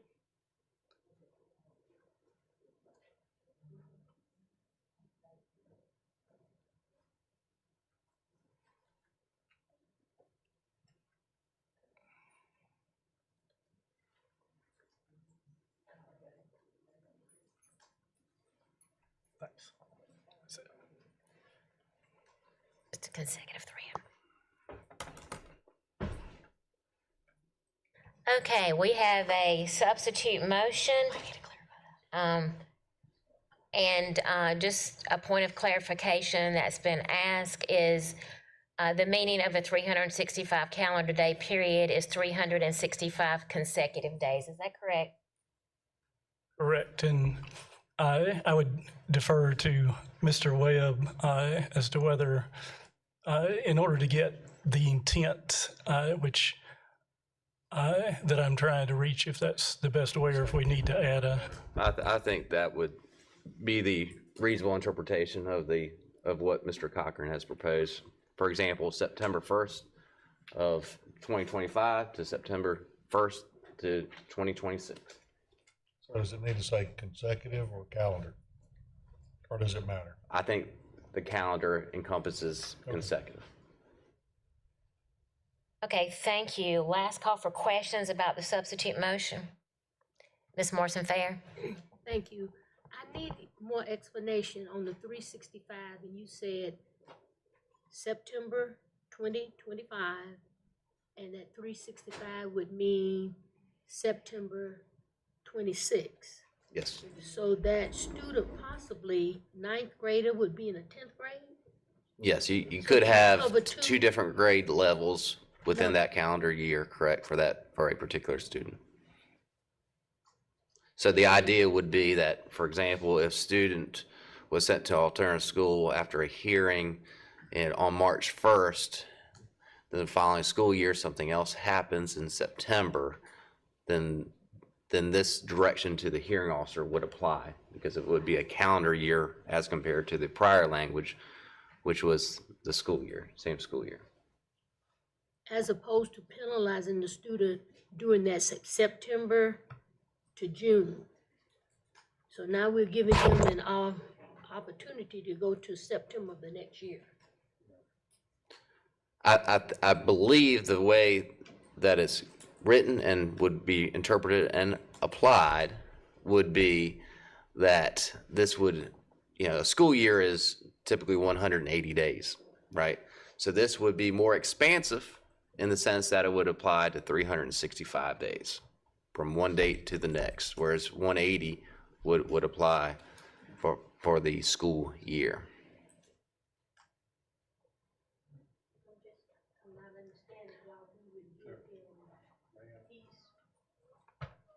What this does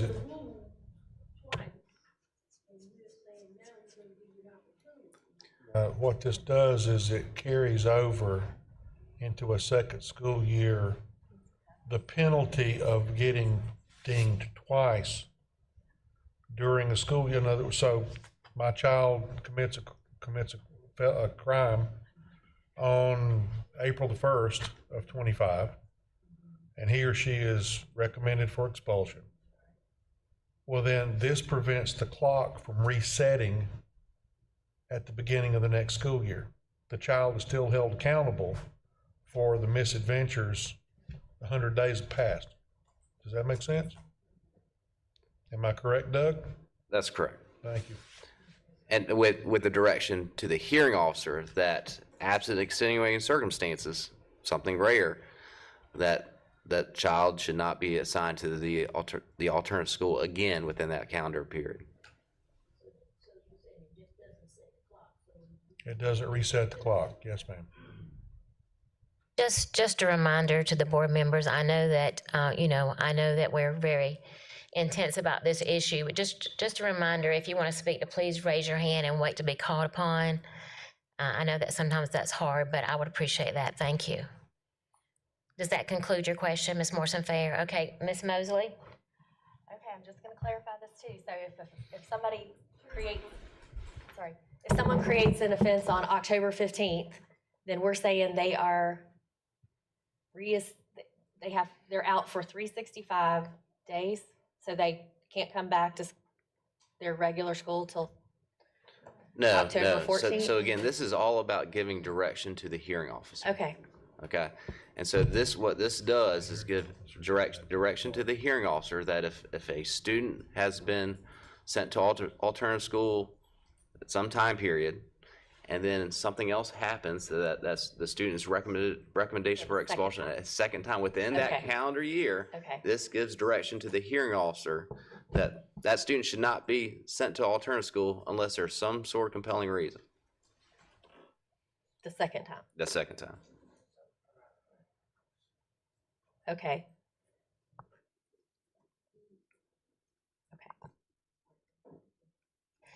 Okay, thank you. Hearing no other questions at this time, all in favor of replacing the original motion with the substitute motion before you on the screen? All in favor of doing this, say aye. Aye. All opposed, no. Okay, the substitute motion has passed. And now that the motion has passed, the motion on the floor is as written on the board before you, and we need to vote on that. Any discussion? Last call. Okay, all in favor of the motion, say aye. Aye. Aye. All opposed, no. The substitute motion passes. Thank you. And the motion carries. Our next matter on the agenda is 4.02, overview of ethical requirements of school board trustees. This item is for information only, and it was brought to us by Ms. Goodwin Caldwell. Dr. Royster, do you have any comments before Mr. Webb presents? I'll just turn it over to Mr. Webb for the presentation. Thank you, Mr. Webb. All right. Thank you.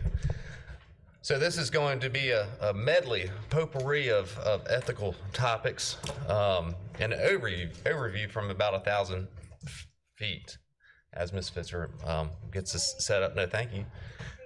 Appreciate that.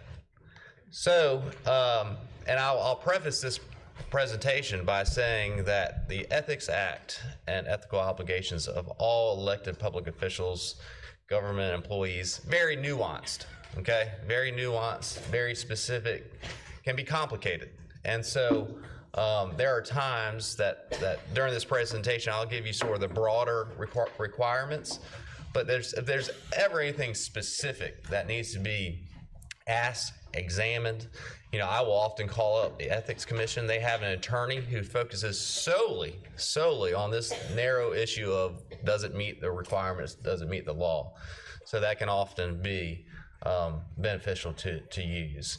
So 3 primary topics that we'll be talking about: sources of law and oversight. State law, all right? The Ethics Act 813-100, which is very detailed, very long, has several provisions within it, and that controls our policy. We have a board policy that mirrors the law and adds to it for some specific functions that would still be consistent with state law.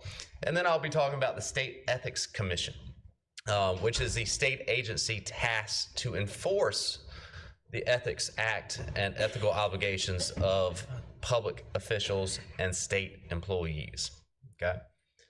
So 2 big focus areas that I'm going to be touching on today is the prohibition for public officials and state employees to use their position for private personal gain.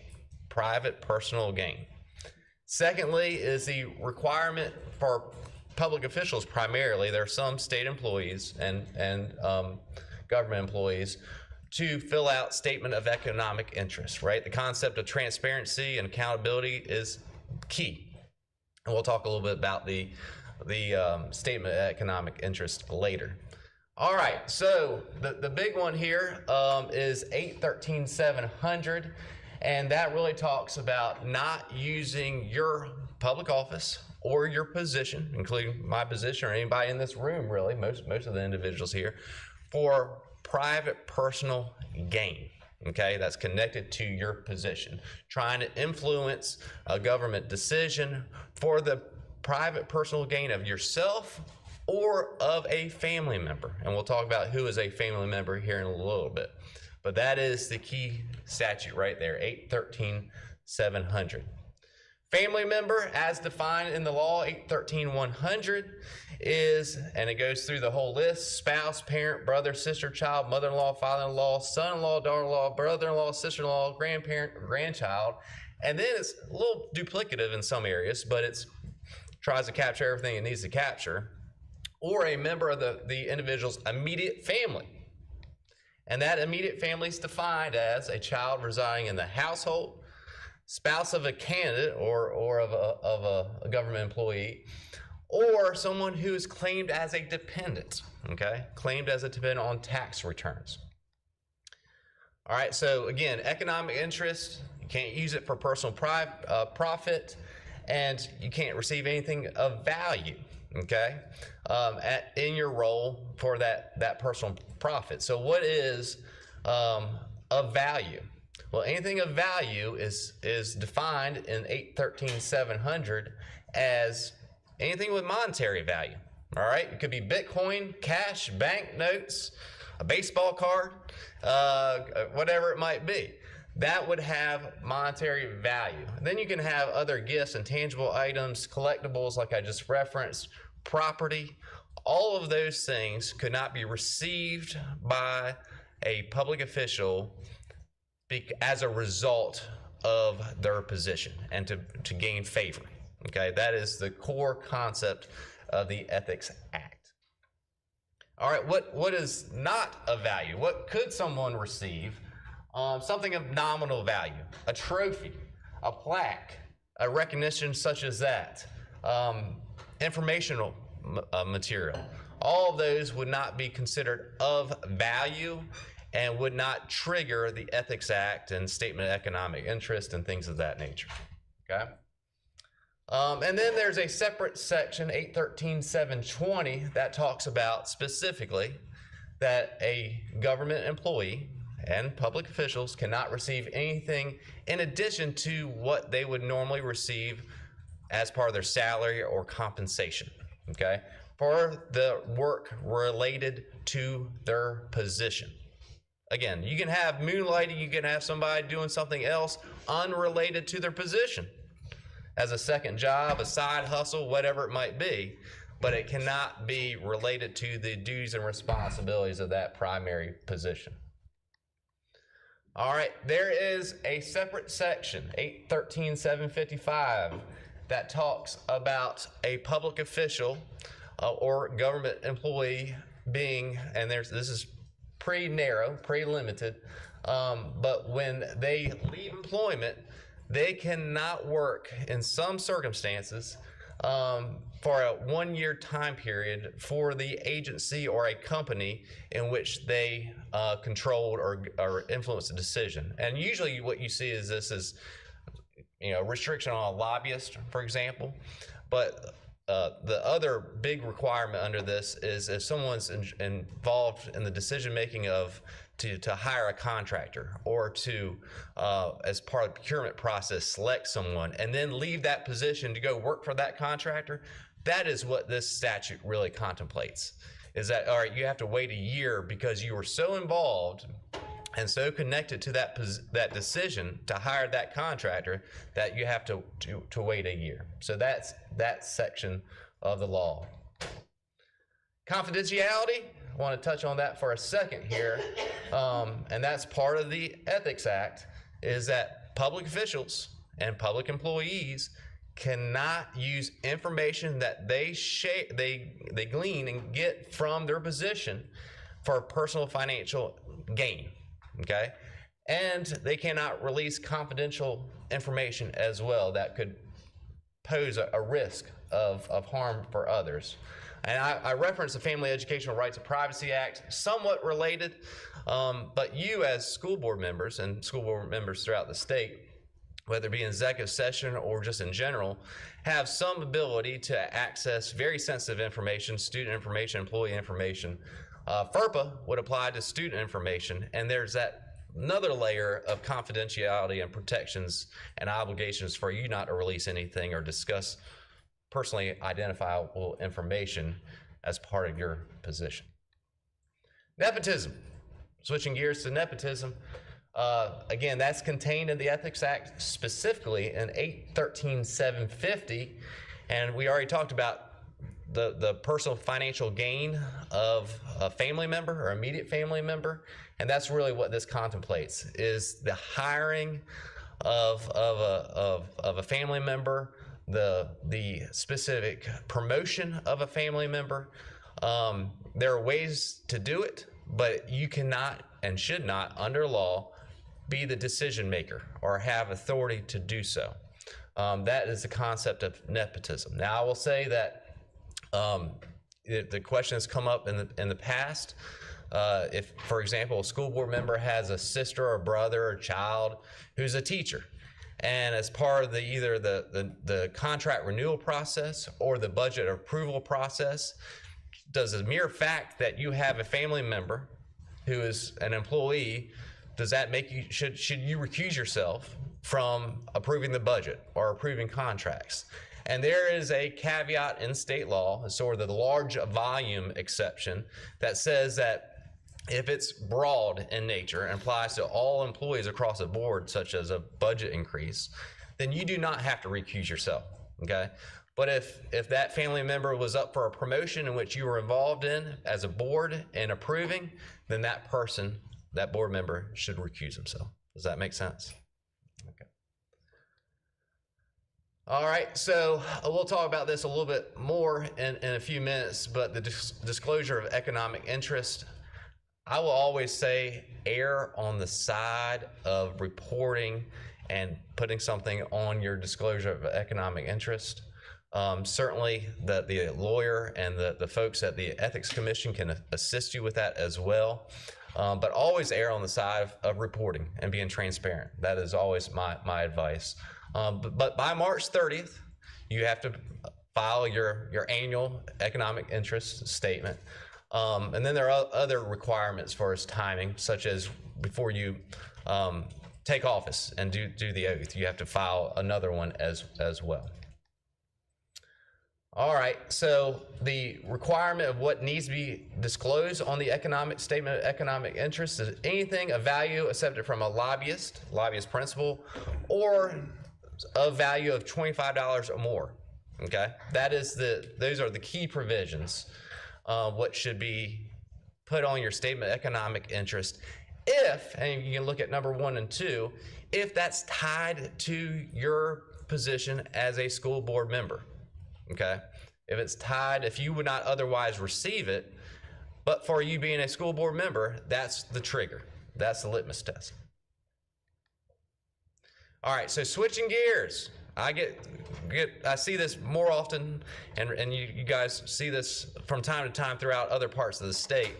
And when I present at state conferences to school board members, I'll get this question: what are the ways a school board member can be reprimanded, censured, removed? And so I'll talk about that here for a few minutes. 3 ways, really, for his removal. 1 is residency. Okay, you'll see that. I've seen that over my 16 years or so working as the attorney for the school district. In other school districts, I've seen a handful of situations where a school board member might move out of their district, and that becomes an issue. There is a process in which that can be petitioned up to circuit court for a judge to determine whether that elected official still resides in their district. If it's deemed that they are not residing in their district, a circuit judge has ruled that they can no longer hold office, and that's the process for that. The second possibility for removal is under the South Carolina Constitution.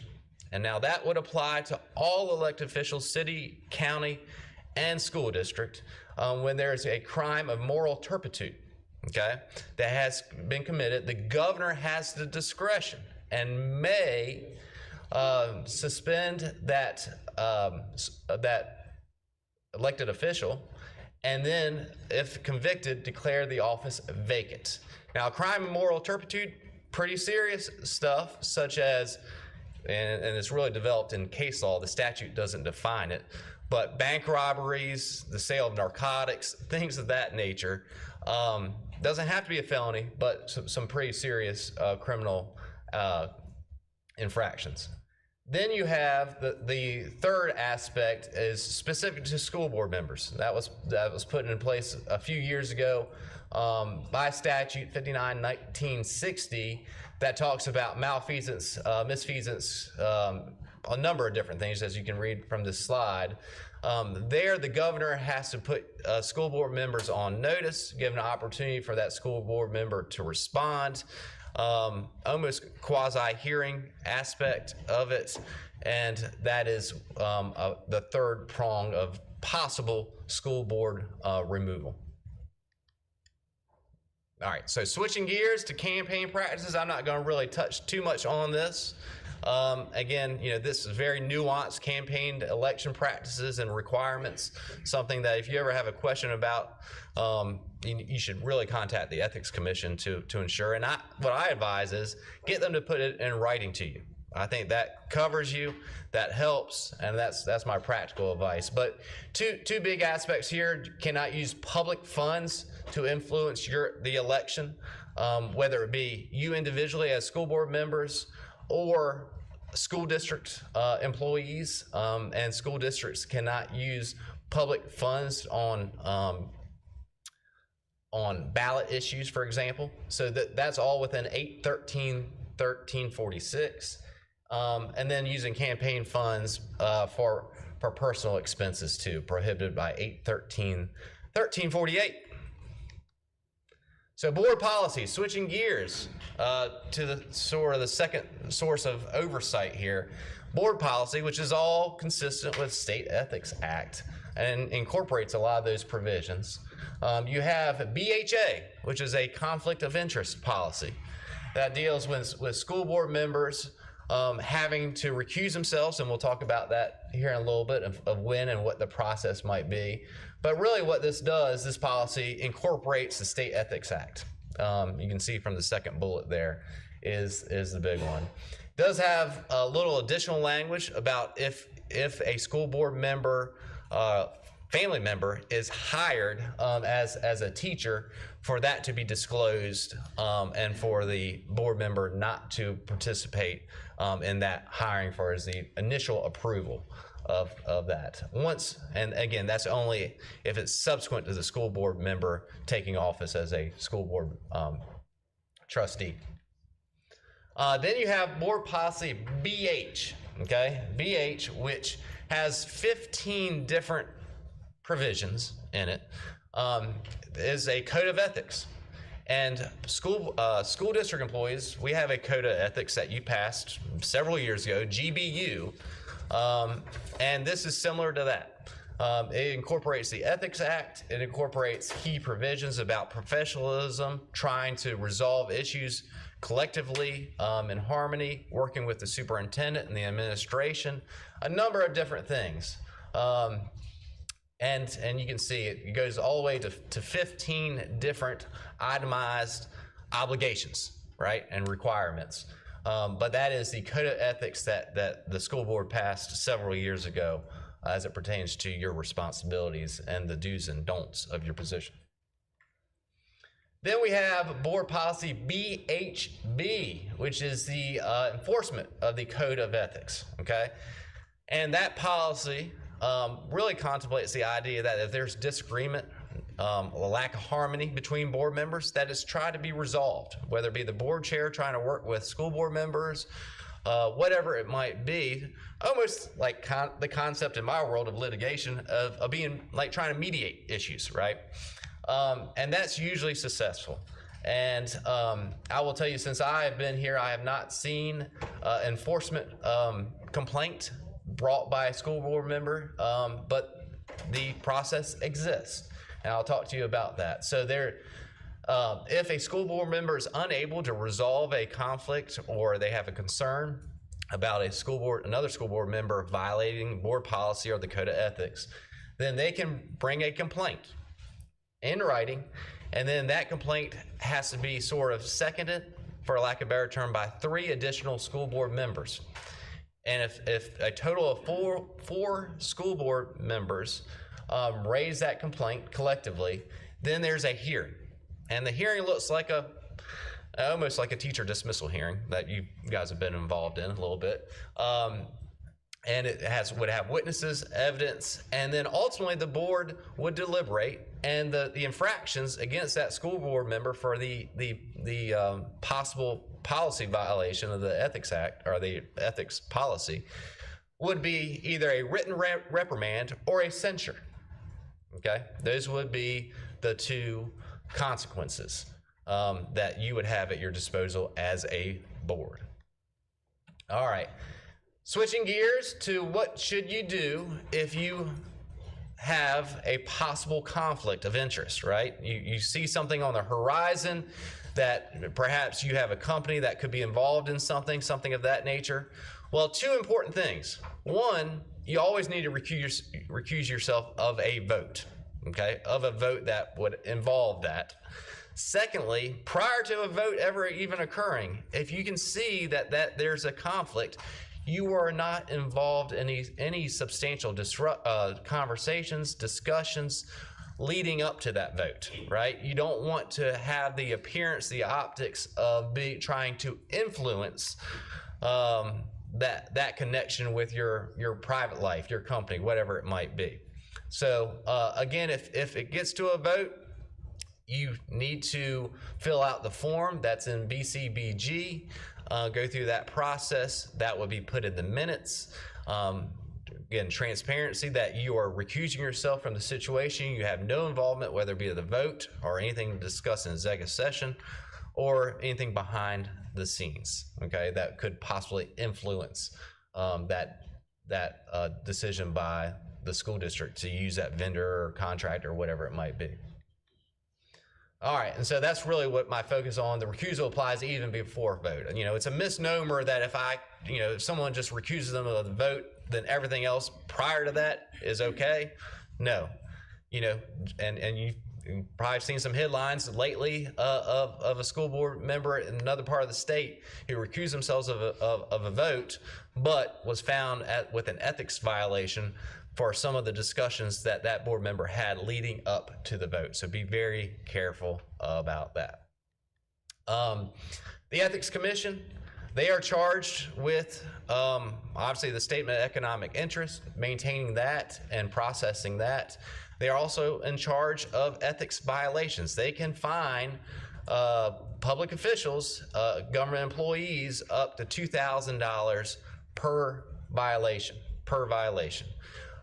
Then you also have the aspect that if it's criminal in nature, bribery or something of that nature, then you could have criminal implications as well. The Attorney General's office would typically prosecute those types of offenses. So you can both have civil punishments, that's the more common consequence, but if it's something very egregious, it could transcend into the criminal world for as criminal prosecution as well. All right, so that's a little bit more about the statement of economic interest when it's due. Again, primarily for you guys by March 30th of each year, and also when you take office or assume office again when you're reelected. Those are the two primary times. There is an ethics advisory section on the part of the website on the State Ethics Commission. I just put this in here as an example of an opinion, but you can search on the Ethics Commission's website different topics, whether as it pertains to your duties and responsibilities and sort of nuanced topics within the Ethics Act. You can search and you can find a number of opinions on each topic. Okay, so I encourage you guys to look at that. If you ever have any questions, I can also help with any questions you have. I can, often reach out to their attorney, Courtney Laster, who's fantastic at the Ethics Commission. But the Ethics Commission tries to give you as much guidance as it can through its website on sort of prior decisions, prior opinions that the commission has reached historically. Okay, so that's a good framework for school board members and elected officials and government employees. I can't stress this enough. Really, all these obligations, aside from a few, deal with all government employees, including public officials. All right, questions? Thank you so much, Mr. Webb. We appreciate that presentation and that overview. Do we have any questions in regard to the presentation? Ms. Goodwin-Caldwell? The reason why I asked for this ethics presentation is so that the public could know what we as school board members are responsible for. And that's why I asked for this ethics presentation, so that they would know to hold us accountable because they are our constituents. That's all. Thank you so much, Ms. Goodwin-Caldwell. Any other questions? Mr. Webb, I did have one quick question. Several years ago, when I became a board member, a group, I would consider them an activist group because they accept donations on their public website, and they they're activists for certain causes. They invited me to a session to come and to hear their thoughts and to talk to me as a school board member. I got the feeling they wanted to strategize about what my beliefs about what was right and wrong and working well and not working well with the district. And of course, I politely said, that I would not be able to participate in that. And that was just a personal value. I did not want a part in that as a board member. But I wanted to ask you a question from an ethical perspective. If I had of, which I didn't, I'll clarify that again, but if I had of participated with this organization who is an activist group, who does accept donations from the public for certain causes, if I had done that, would I have crossed a line ethically as a board member? I'd really like your opinion on that, because I know there are organizations like this that exist, and they tried to pull me in, which I did not, but I just want to know your thoughts, and is that a violation, or could that be a possible violation? Your thoughts about that subject?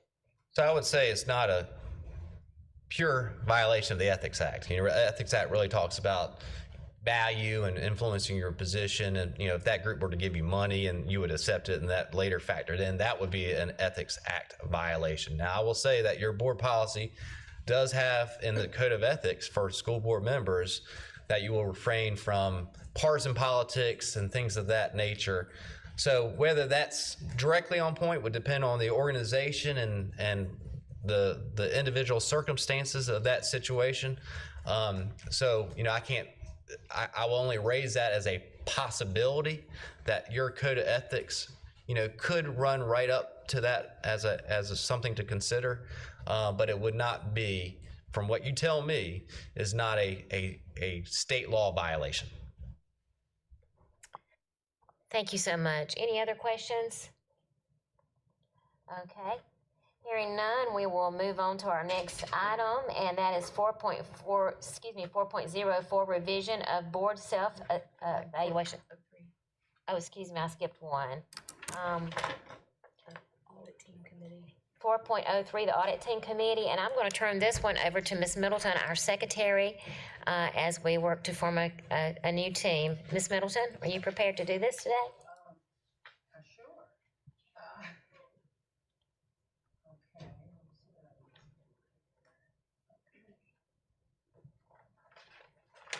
All right, on the board policy, EIDB outlines the process for the annual selection of audit team committee members, and this is as follows. An audit team committee of board members should be approved by the board each year at the May board meeting and will serve for a term of 1 year. The board chairman will fill any vacancy during that term by selecting another board member for the committee. The audit team committee will consist of 5 board members and will oversee the external auditor and make recommendations for the full board for approval. Board members who are interested in serving on the audit team committee will submit their name to the board secretary at this meeting to be considered at the May board meeting. If there are more than 5 candidates nominated, there'll be a public vote with each board member submitting a written ballot to be entered into the minutes of the meeting. The vote total will be tabulated and read aloud by the board recorder. The 5 candidates with the most votes will begin serving on the audit team committee on July 1st, with the prior chairman of the audit team calling the first meeting of that committee to order. The 5 board members will select a chair of the committee at that meeting. If I'm understanding right, there is no motion needed here. This is for information only, but I will accept audit team committee individuals that would like to be on the audit team at this meeting. Yes. Yes, Mr. Sailors. Is it permissible that a motion be made just to reappoint the existing members of the current committee? Doug? That would be appropriate. That would be, yes. Madam Chairman, I'd like to make a motion that we extend the term of the current audit committee to an additional year. We have a motion by Mr. Sailors, a second by Mrs. Mosley. Any discussion? I just want to make sure that that includes Amanda Brett, because she asked specifically. Yes. I believe she was on the committee. Okay, so that would include her. So any discussion? Who's listed currently on the? Yes. Would you read the list of current members? The only, I don't have the list. Okay. Sitting here in front of me. All right. Well, that's. I know there were 2 people that sent something to me. There was Raise your, maybe we should just say, raise your hand if you're yeah. currently on the committee. Okay, you're looking, and Mrs. Brett is on the agenda. It's the 4 of us plus Mrs. Brett would be the 5. Okay, all right, thank you. So we have 5. All right, so we have a motion and we have a second. All in favor, say aye. Aye. All opposed, no. The motion carries. Thank you. Now, our next action item is 4.04, revision of the board self-assessment instrument. On your documents for today, you had the revised statement, which came from our last board self-assessment. You have a revision there that we need to vote on. Is there any discussion about this matter? None? Okay. All in favor of the motion, say aye. Aye. All opposed, no. The motion carries. Our next action item is 4.05, resolution regarding J. Wilbur Walker. We have a recommended motion from Mrs. Morrison Fair to approve the resolution honoring Mr. J. Wilbur Walker as presented. Do I have a second? We have a second from Ms. Goodwin Caldwell. Any questions about this? Okay, hearing none, all in favor of the motion, say aye. Aye. All opposed, no. The motion carries. Our final administrative matter is 4.06, budget update. This is for information only. Dr. Royster, would you like to speak to this matter, please? Thank you, Dr. Stiles. So,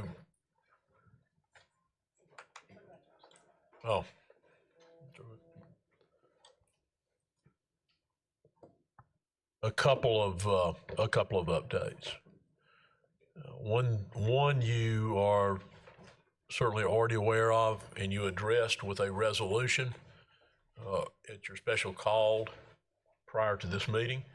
And that was the information that we received last Wednesday after the county administrator presented to county council a recommendation that fee in lieu revenue be redistributed. For years, it has been distributed by a formula based on all the taxing entities in the county receiving a share relatively equal to their share of the overall millage in the county. Currently, we projected that amount to be right at $25.5 million in revenue for the FY26 budget. The recommendation that was discussed at that work session was to change that balance of allocation. Having received that information, I immediately contacted county administrator and asked for the impact to the district, as we have no impact other than both Ms. Stack and I calculated what we believe to be the impact separately using different formulas and reached the same dollar amount, which we believe to be around $7.7 million. We basically rounded that to $8 million. I spoke with the county administrator Thursday morning. I have yet to receive a specific statement of the exact impact. So there's a concern about this, obviously an immediate concern about it and a concern going forward. The first concern, pretty obvious, come in and claw back $8 million after we've already presented to you all for first reading a balanced budget with no tax increase, with a pay raise for teachers of $1,050 and all other employees of 2%, addressing special needs additions that members of the public spoke to earlier in this meeting, personnel for growth, and other required increases in expenditure related to the opening of a new school, some increase in utility expense, personnel for growth, that sort of thing. A balanced budget, no tax increase, but relying on $25.5 million in fee in lieu of revenue. Now we're looking at the possibility, council has not acted on that. They had a work session yesterday and had considerable discussion about it. Not yet acted on it, but could easily remove what we estimate to be, and again, not yet certain what the county believes it to be, of $8 million.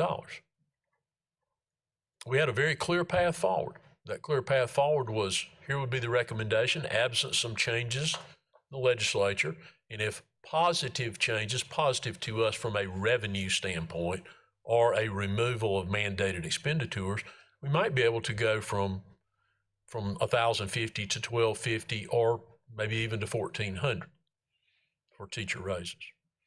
So all that is now called into question, this action. That's the short-term impact. But so long as they distribute $1 to us, they could go in and potentially take all $25.5 million, which obviously creates a significant hole. And in our world, our budget is hugely driven by personnel and predominantly by teachers and individuals delivering instruction directly to students. We can't take that kind of hit without a significant impact to that part of our budget. So we have concern in the short term, we have concern in the long term. And even more concerning were some of the flagrantly untrue assertions that were made yesterday by some members of county council who would appear to not have any knowledge of the facts of our budget. Statements such as, we are below the national average in testing. Well, you all already know this. There are no national achievement tests. Achievement tests are given in every state, and they're state specific. Now, the only national tests that we participate in would be SAT and ACT. So if you're referring to the only national test that's applicable, we're above the national average in that. There was reference to our bloated administration or some such derogatory statement. Well, the facts are in opposition to that. We have the lowest expenditure for district administration in the state of South Carolina on a per pupil basis, which is the only legitimate way you can compare a small district to a large one. Our administration at the school level is well below the state average. Though, like other things, we put our money, you put your money into services at the school level. As was noted earlier today, you can't operate a school with the kind of personnel that we had 20, 30, or 40 years ago. The complexities are too great. The problems are too challenging. That idea of living in the past is outmoded, outdated, whatever words you want to use to describe it. We have more students getting more college credit than they've ever received in the history of the school district. We've got students receiving industry recognized certifications, about 13,000 certifications last year, about 37,000 hours of college credit. The college credit is not costing those students anything. So without regard to their family circumstance, not having to pay for that. Industry certifications, we're paying some for that. But we're preparing students to go directly in the workforce to meet the demands of the economic engine of our community to jobs that pay a living wage. The second most expensive student that we educate in this school district is a student receiving career and technical ed classes. The second most expensive student we educate. We're a highly efficient and a highly effective school district. At the top in South Carolina, when you lay them all out and you compare all the tests and all the objective criteria, whether that be grad rate, college and career readiness, we rank number 8 in the state of South Carolina. Where we rank near the bottom is what we spend for those accomplishments for our students and for our community. So it's extremely concerning when repaving roads takes a precedent over educating students. Repaving roads is certainly important. Public safety is certainly important. But there are ways we believe the county could look to pay for those things. And part of that was so they can roll back a millage increase that a previous council, put into place. And it's also important to know that the value of a mill for operating purposes for the county is more than $1 million more than the value of an operating mill for the school district. because as we all know, but apparently word is not spread even across the road to county council, you do not pay school operating taxes on your residence, your owner-occupied residence. We all well know that. But yet another one of the myths that persisted yesterday was that on your tax bill, 67% of it goes to the school district. It doesn't. All you have to do is read it. Now, it's not easy to read, but we've cited examples of that, and it's in the board materials from the workshop and for first reading. 2 examples, kind of the 2 extremes of what we found. And one about 15% of what you actually pay, actual dollars on that home, comes to the school district, and the other one about 30%, all of which goes to debt service, not to the district's operating fund. So there was a lot of misinformation spread in what would appear to be a very spread as if it were fact, when it's simply somebody's belief that the facts do not align, at least in my mind, to that belief. So we're continuing to monitor that. As soon as we have been given a value of that, we will share that with you. Right now, we're going with our estimate of around $8 million. On the more positive side, the legislature has advanced the budget, goes from House to the Senate, back to what they call House 2. So in that intervening time, you will recall that there was an item in our budget, should they double the amount of paid parental leave. It cost us of about $1.5 million, which was based on what that has in fact cost us for the first half of their unfunded mandate last year, which was 12 weeks of paid parental leave. That bill has not advanced. So absent some long shot proviso, we may be able to remove that $1.5 million expense from our budget. Prior to going to conference committee, because it goes from House to Senate, House to conference committee, agreement was reached on not passing the health cost increase to employees, but to employers. Now, you'll recall in our first reading presentation, we placed that cost in there for the employer, for the district, because we always look at House and Senate, and whichever version appears to have the greatest negative impact to our budget, that's the one we're going to use. Because it's much easier to come off of a number than have to go back and add an expense. So that $2 million, right now, it's about $2 million, stays in.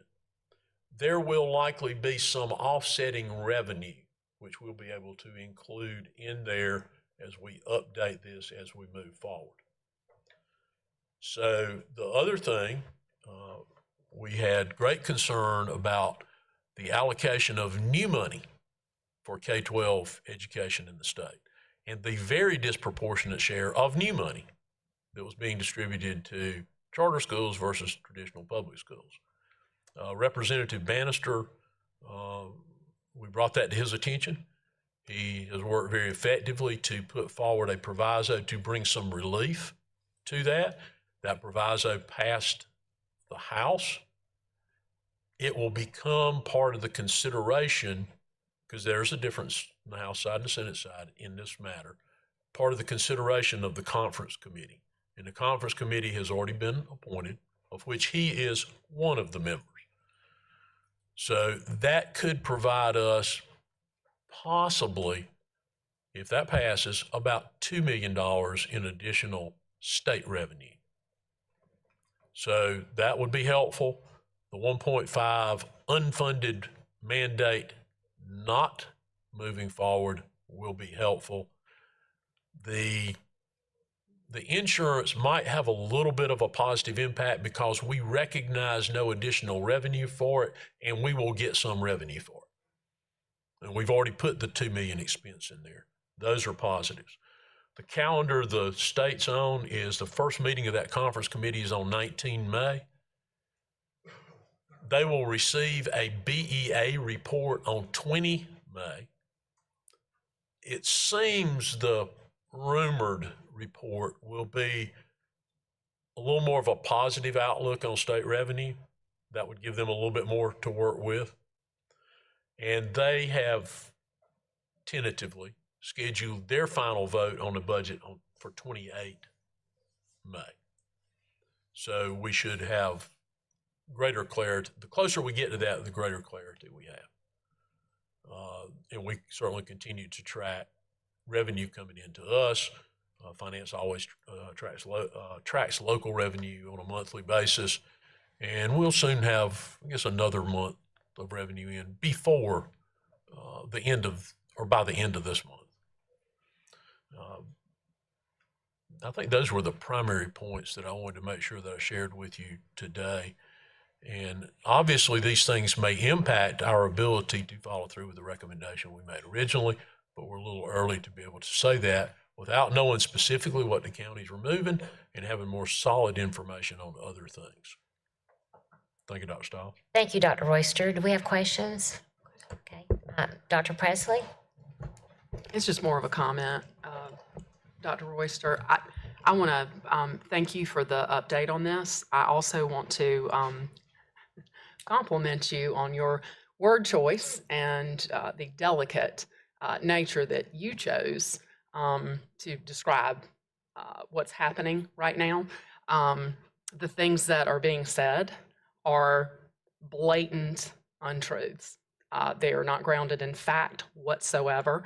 And unfortunately, that's a tactic that folks are taking this day and time. But I have full faith in you and in your folks that you have working with you, that y'all will continue to promote the truth about this, and anything that your board can do in regard to that, you please let us know, because we're all pulling for this together. And when we've got folks who are basically stating falsehoods, that is absolutely unacceptable, and it breeds nothing but confusion and things that are in the worst interest of our students. Thank you.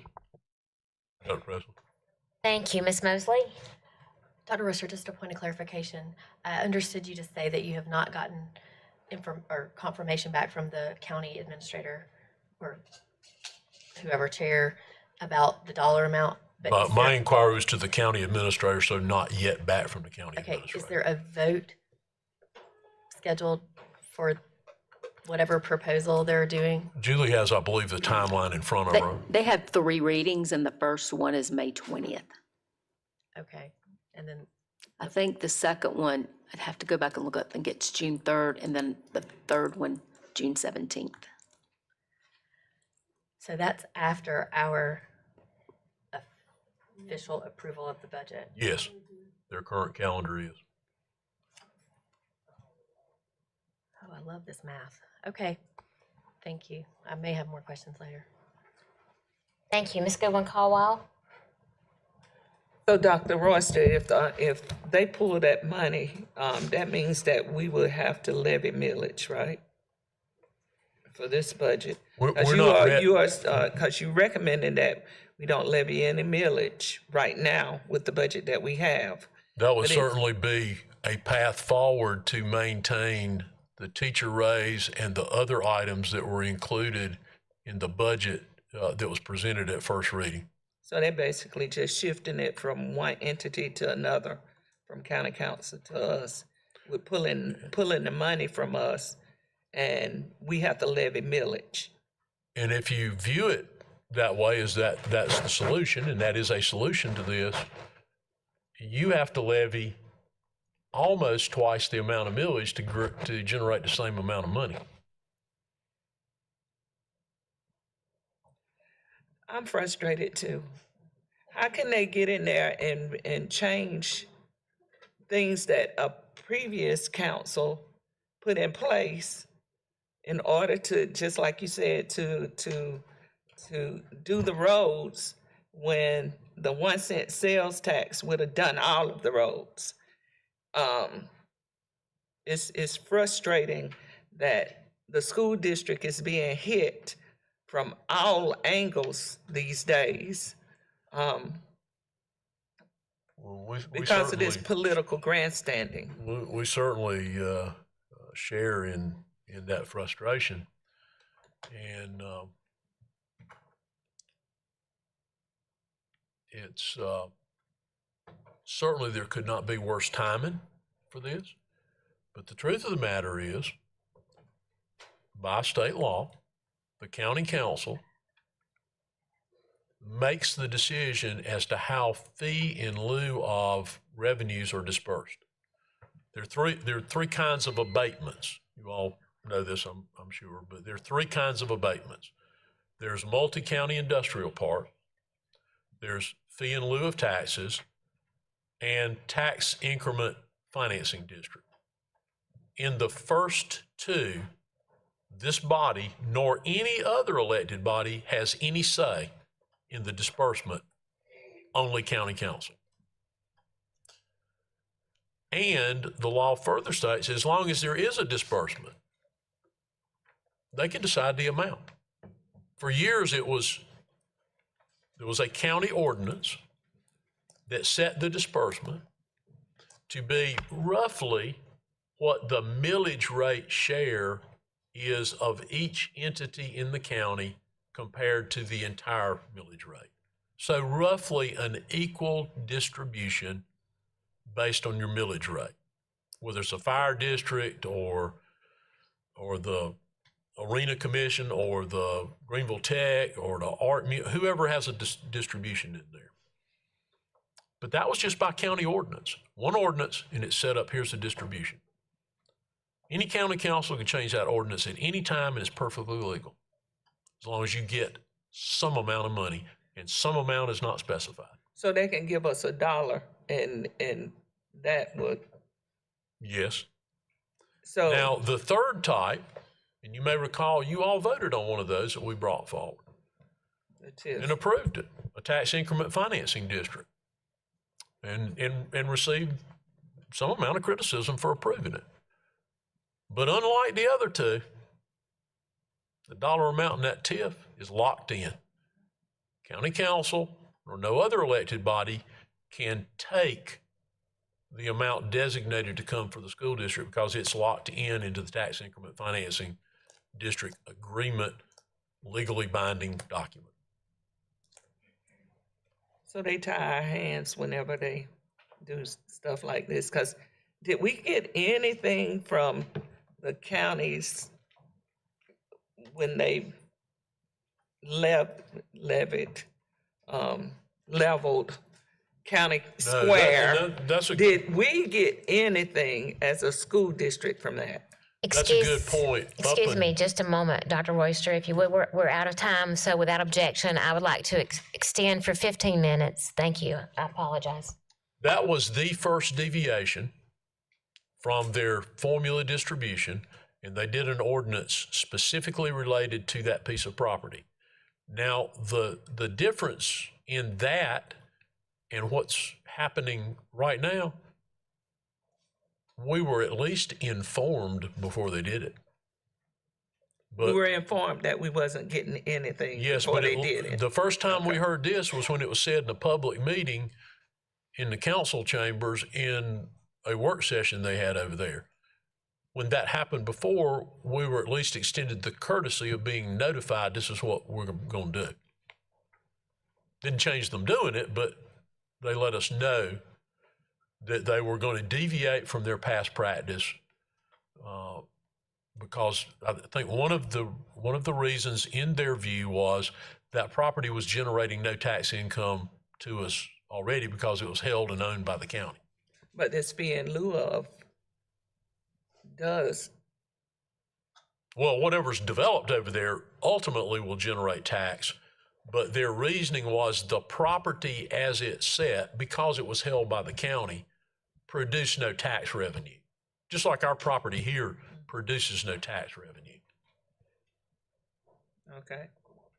Frustration. we need a public outcry on what's happening. Because they want great schools and great facilities, and it takes money to do that. And when you start taking money away from us, they'll have an outcry later on when things start going down. Thank you. Thank you, Ms. Goodwin-Caldwell. Mr. Sailors? Thank you, Madam Chairman. First of all, we've been overly polite with the verbal assault that we received yesterday. Julie and I were sitting in the room, and to say that it was uninformed is factual. To say that it was vicious would also be the same. Now, I want to go on record here thanking Council Member Russo, Mitchell, and Dr. Fant for coming to our defense after that sneak attack.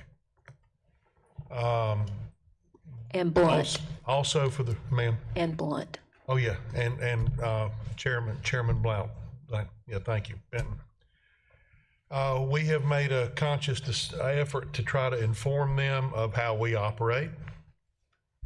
We have made on multiple occasions the offer to perform the same presentation that Dr. Royster did prior to the election last year when we held a joint session, if you may remember that. According to my math, there are 7 members of council currently that were not in the room, either by not being elected at that time or absent that day, that have not seen the information that we know ourselves to be how we operate. So we're going to continue to ask for the opportunity to do that. But I wanted to go on record for commenting appropriately for the 4 members of council that did defend us. But also I want to say publicly the work that Julie's been doing, because some of you said this earlier independently just in conversation. We're getting pounded from 2 different directions at the same time. Council's trying to rob us, and the legislature's trying to underfund us.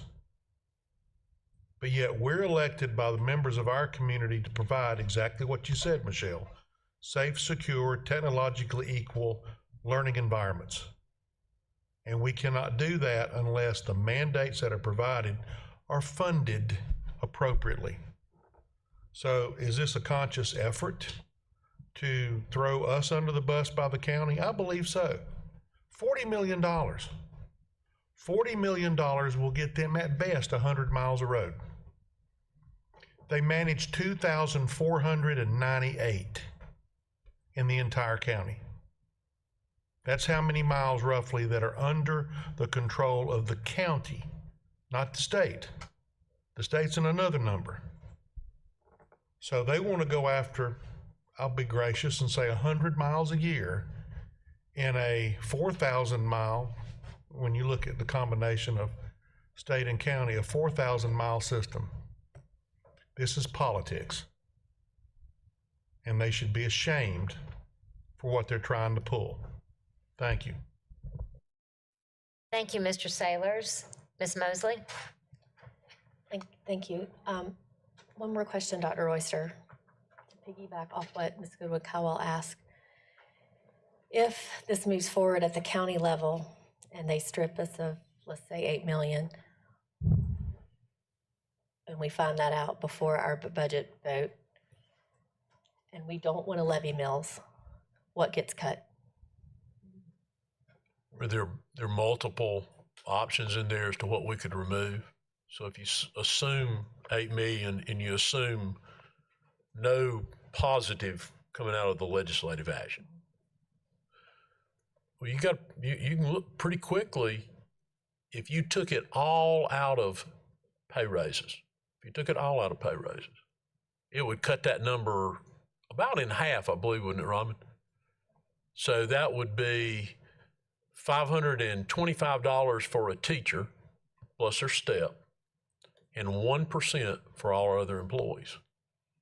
What makes that, I guess, now you could take any combination of that and removing some other things, but it would have to be the people that are in there somewhere. So some of those special ed positions, we might know more about, we know more about growth numbers and how many personnel we have to put out the closer we get, because you all know we do that all the way up to school starting.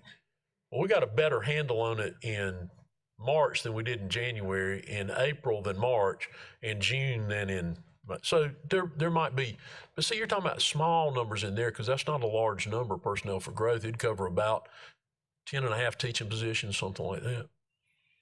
So there are not many places to go. Utility costs are going to go up. We're adding square footage, going to go up.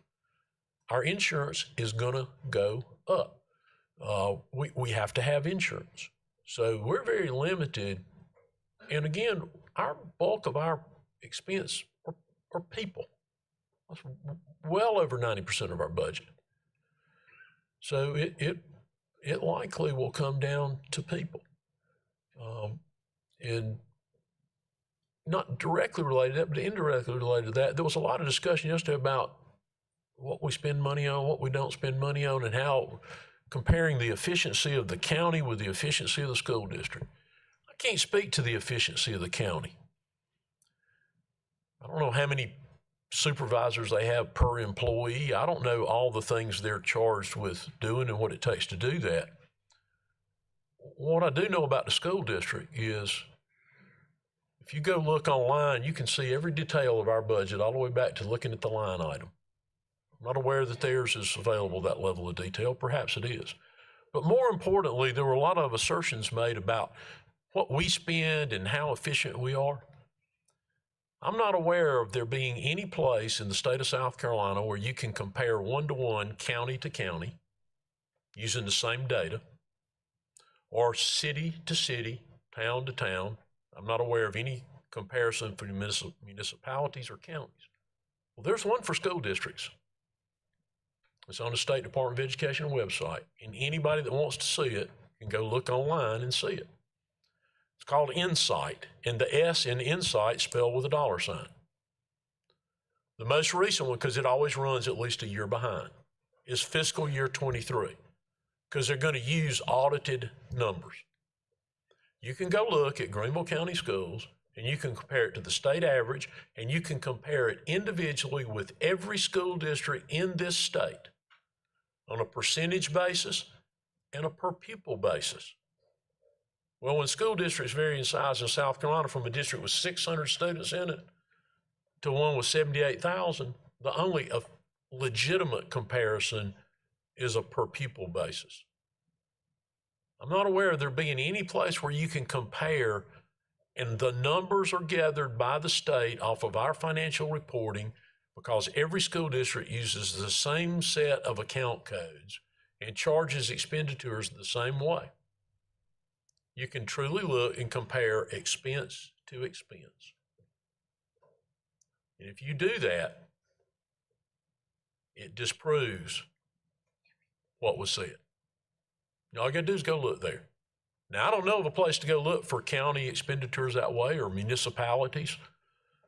I know of no place to go do that where you'd get a like comparison. You'd have to go to their individual audits, which may have some variance in how they report things, and try to make an analysis from that standpoint. But you can go on there and you can put it in. I want to compare Greenville County schools with one of our neighbors, Lawrence 55. You pull the two up and you'll pull them up side by side. And it will be like information. Where we rank higher, it's where we pay teachers. We pay them number 4, number 5 in the state. That moves us up in what we spend per pupil, but it certainly doesn't put us anywhere near the top. In what we spend on administration, we're at the bottom. So those assertions aren't true. And anybody, if you don't believe our numbers, you just go look. The state collects those numbers, and we're required to spend the money in those categories and report it that way. So back to my original question, make sure I understand you correctly. Mm-hmm. You gave us like multiple scenarios for teacher raises. Mm-hmm.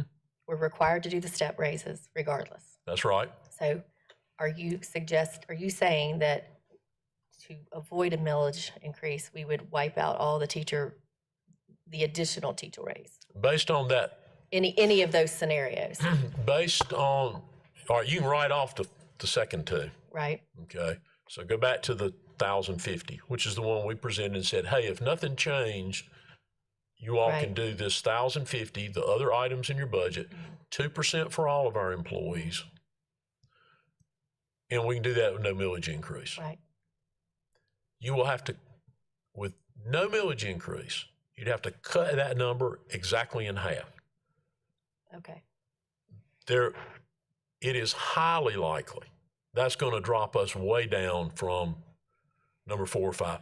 We don't have any assurance that 1,050 would keep us at 4 or 5, but based on what little we were able to glean from other places, a whole bunch of people would come up right under us. So that gap's going to close at us going to 1050. Right. So If we don't go to 1050, we're going to probably drop below some number of those. Okay. And I think it's also worthy of note, though I believe they did talk yesterday about not giving a raise to county. The original discussion was for county employees to get a 3% raise. okay, so it would drop us to half, 1% for everyone else. Yes. Do we lose any of the special ed line items or recommendations? Right now, if our estimate is correct,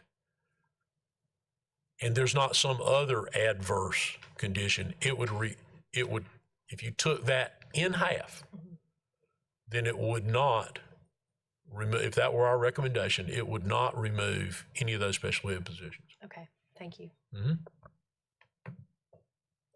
Last call. Okay, I had, okay, Ms. Middleton, I'm sorry. Just to add on to what Mr. Saylor said, it's not only the state that is giving us a hard time and the county, but it's also the federal government. At the last administration, they got a lot of money for infrastructure. Isn't that what is supposed to be for roads? So some money should have come to the state and to the county from all that big infrastructure money that came during the previous administration. In this administration, we're basically shutting down DOE. So who knows what that's going to happen. So that money will be managed by the state and then apparently by the locals somehow. We'll see how that goes. And then we're looking at more private school vouchers. These are all things that affect, how we are going to be able to do things. Not only that, but one of the reasons why the county is able to give good deals to developers with this FILO process is because they want to come here. Because we have some of the best schools in the state. We're one of the best places to live. A lot of families want to come here. They want to send their kids to good public schools, which we have. It's very competitive. And we have that because we have good teacher salaries that are competitive, and we have good services. So there's so many things that factor in, and it is very frustrating for us to hear that we're not supported by the county or the state, perhaps, and maybe not even the federal government, for what we're trying to do in public education.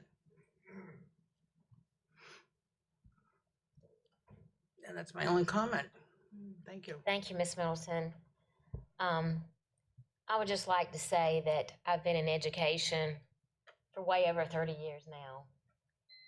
And let me just extend the time for 5 minutes. I promise I won't go that long. I've been in education for over 30 years now. I've never seen a time where I felt like that education, public education, was being devalued in our community. But sadly, I have to say that I think we're at that time. And that greatly hurts me. And several of you made comments about how, the state is making decisions that impacts our funding.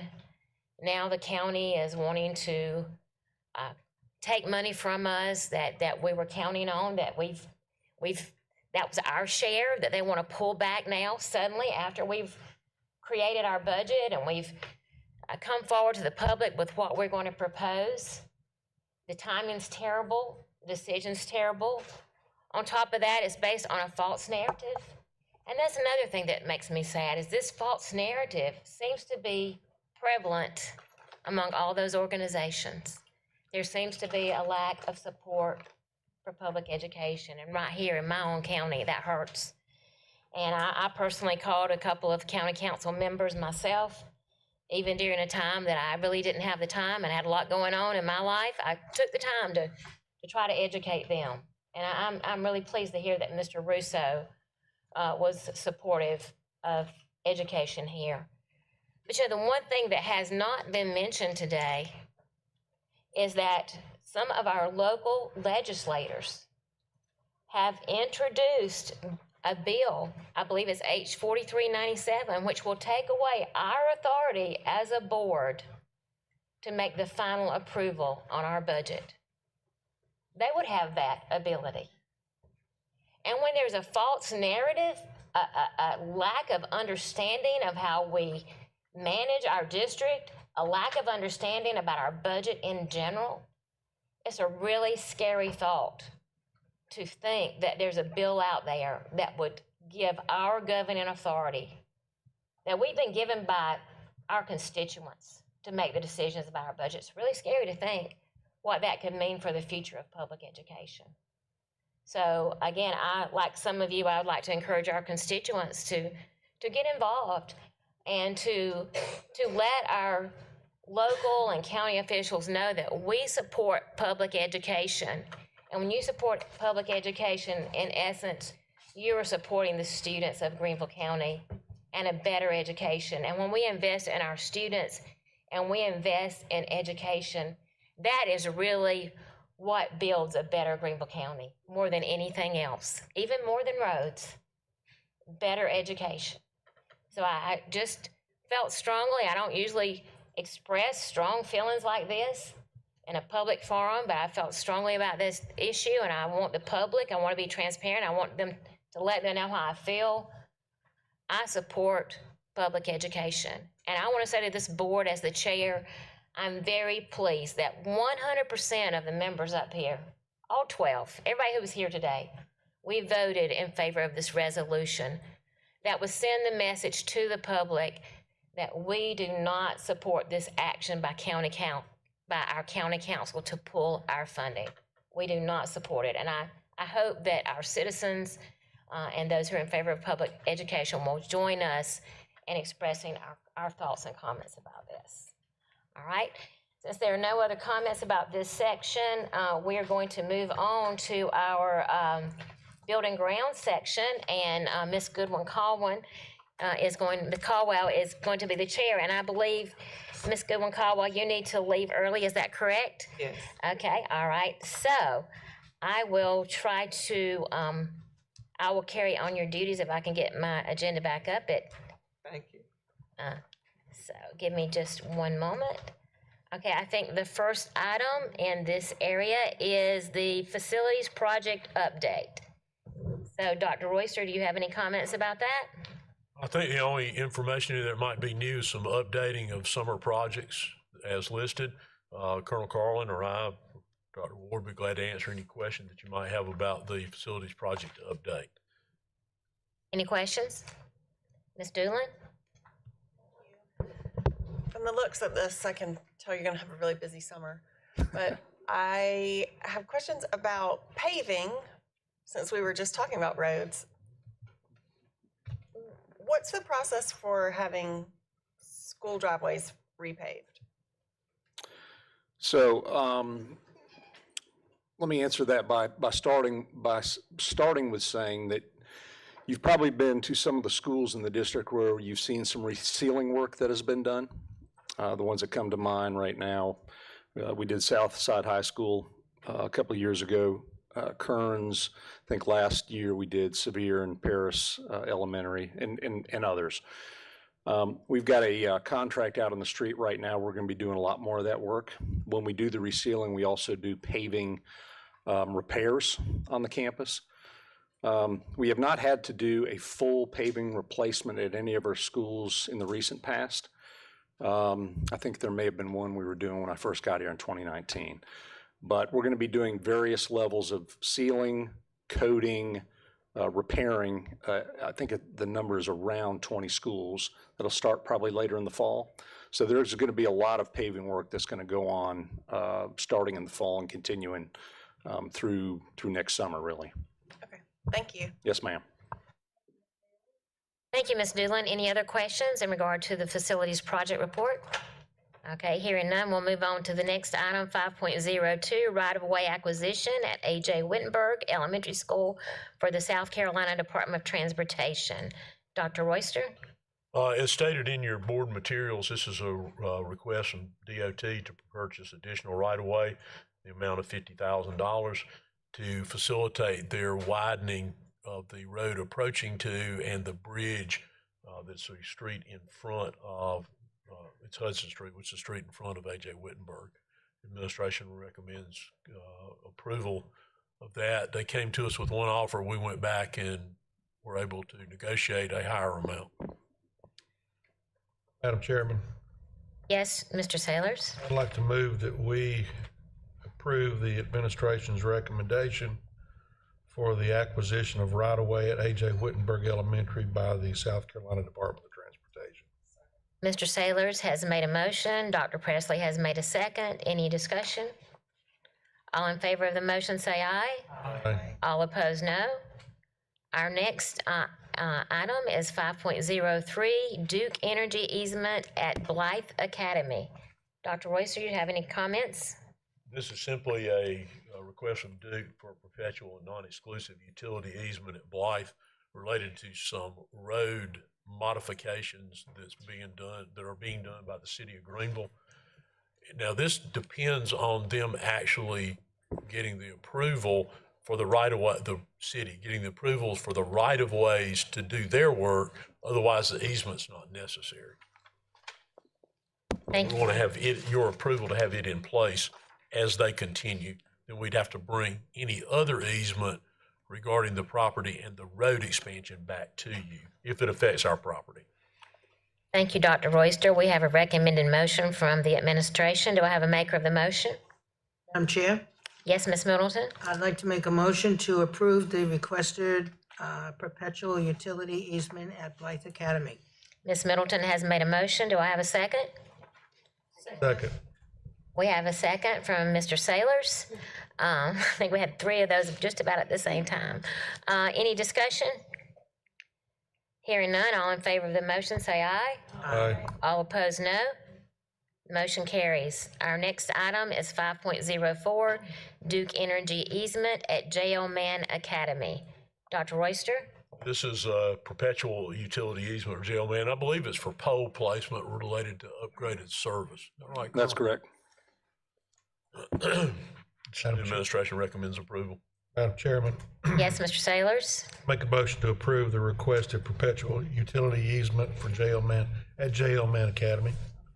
Mr. Sailors has made a motion. Ms. Mosley has made a second. Any discussion? Hearing none, all in favor of the motion say aye. Aye. All opposed say no. The motion carries. This concludes our committee of the whole agenda for today. I need a motion to adjourn the meeting. Second. We have a motion by Mrs. Doolin. We have a second by Mr. Sailors. All in favor of the motion say aye. Aye. All opposed no. The motion carries. Our committee of the whole meeting is adjourned at 12:31 p.m. Have a great evening, everyone.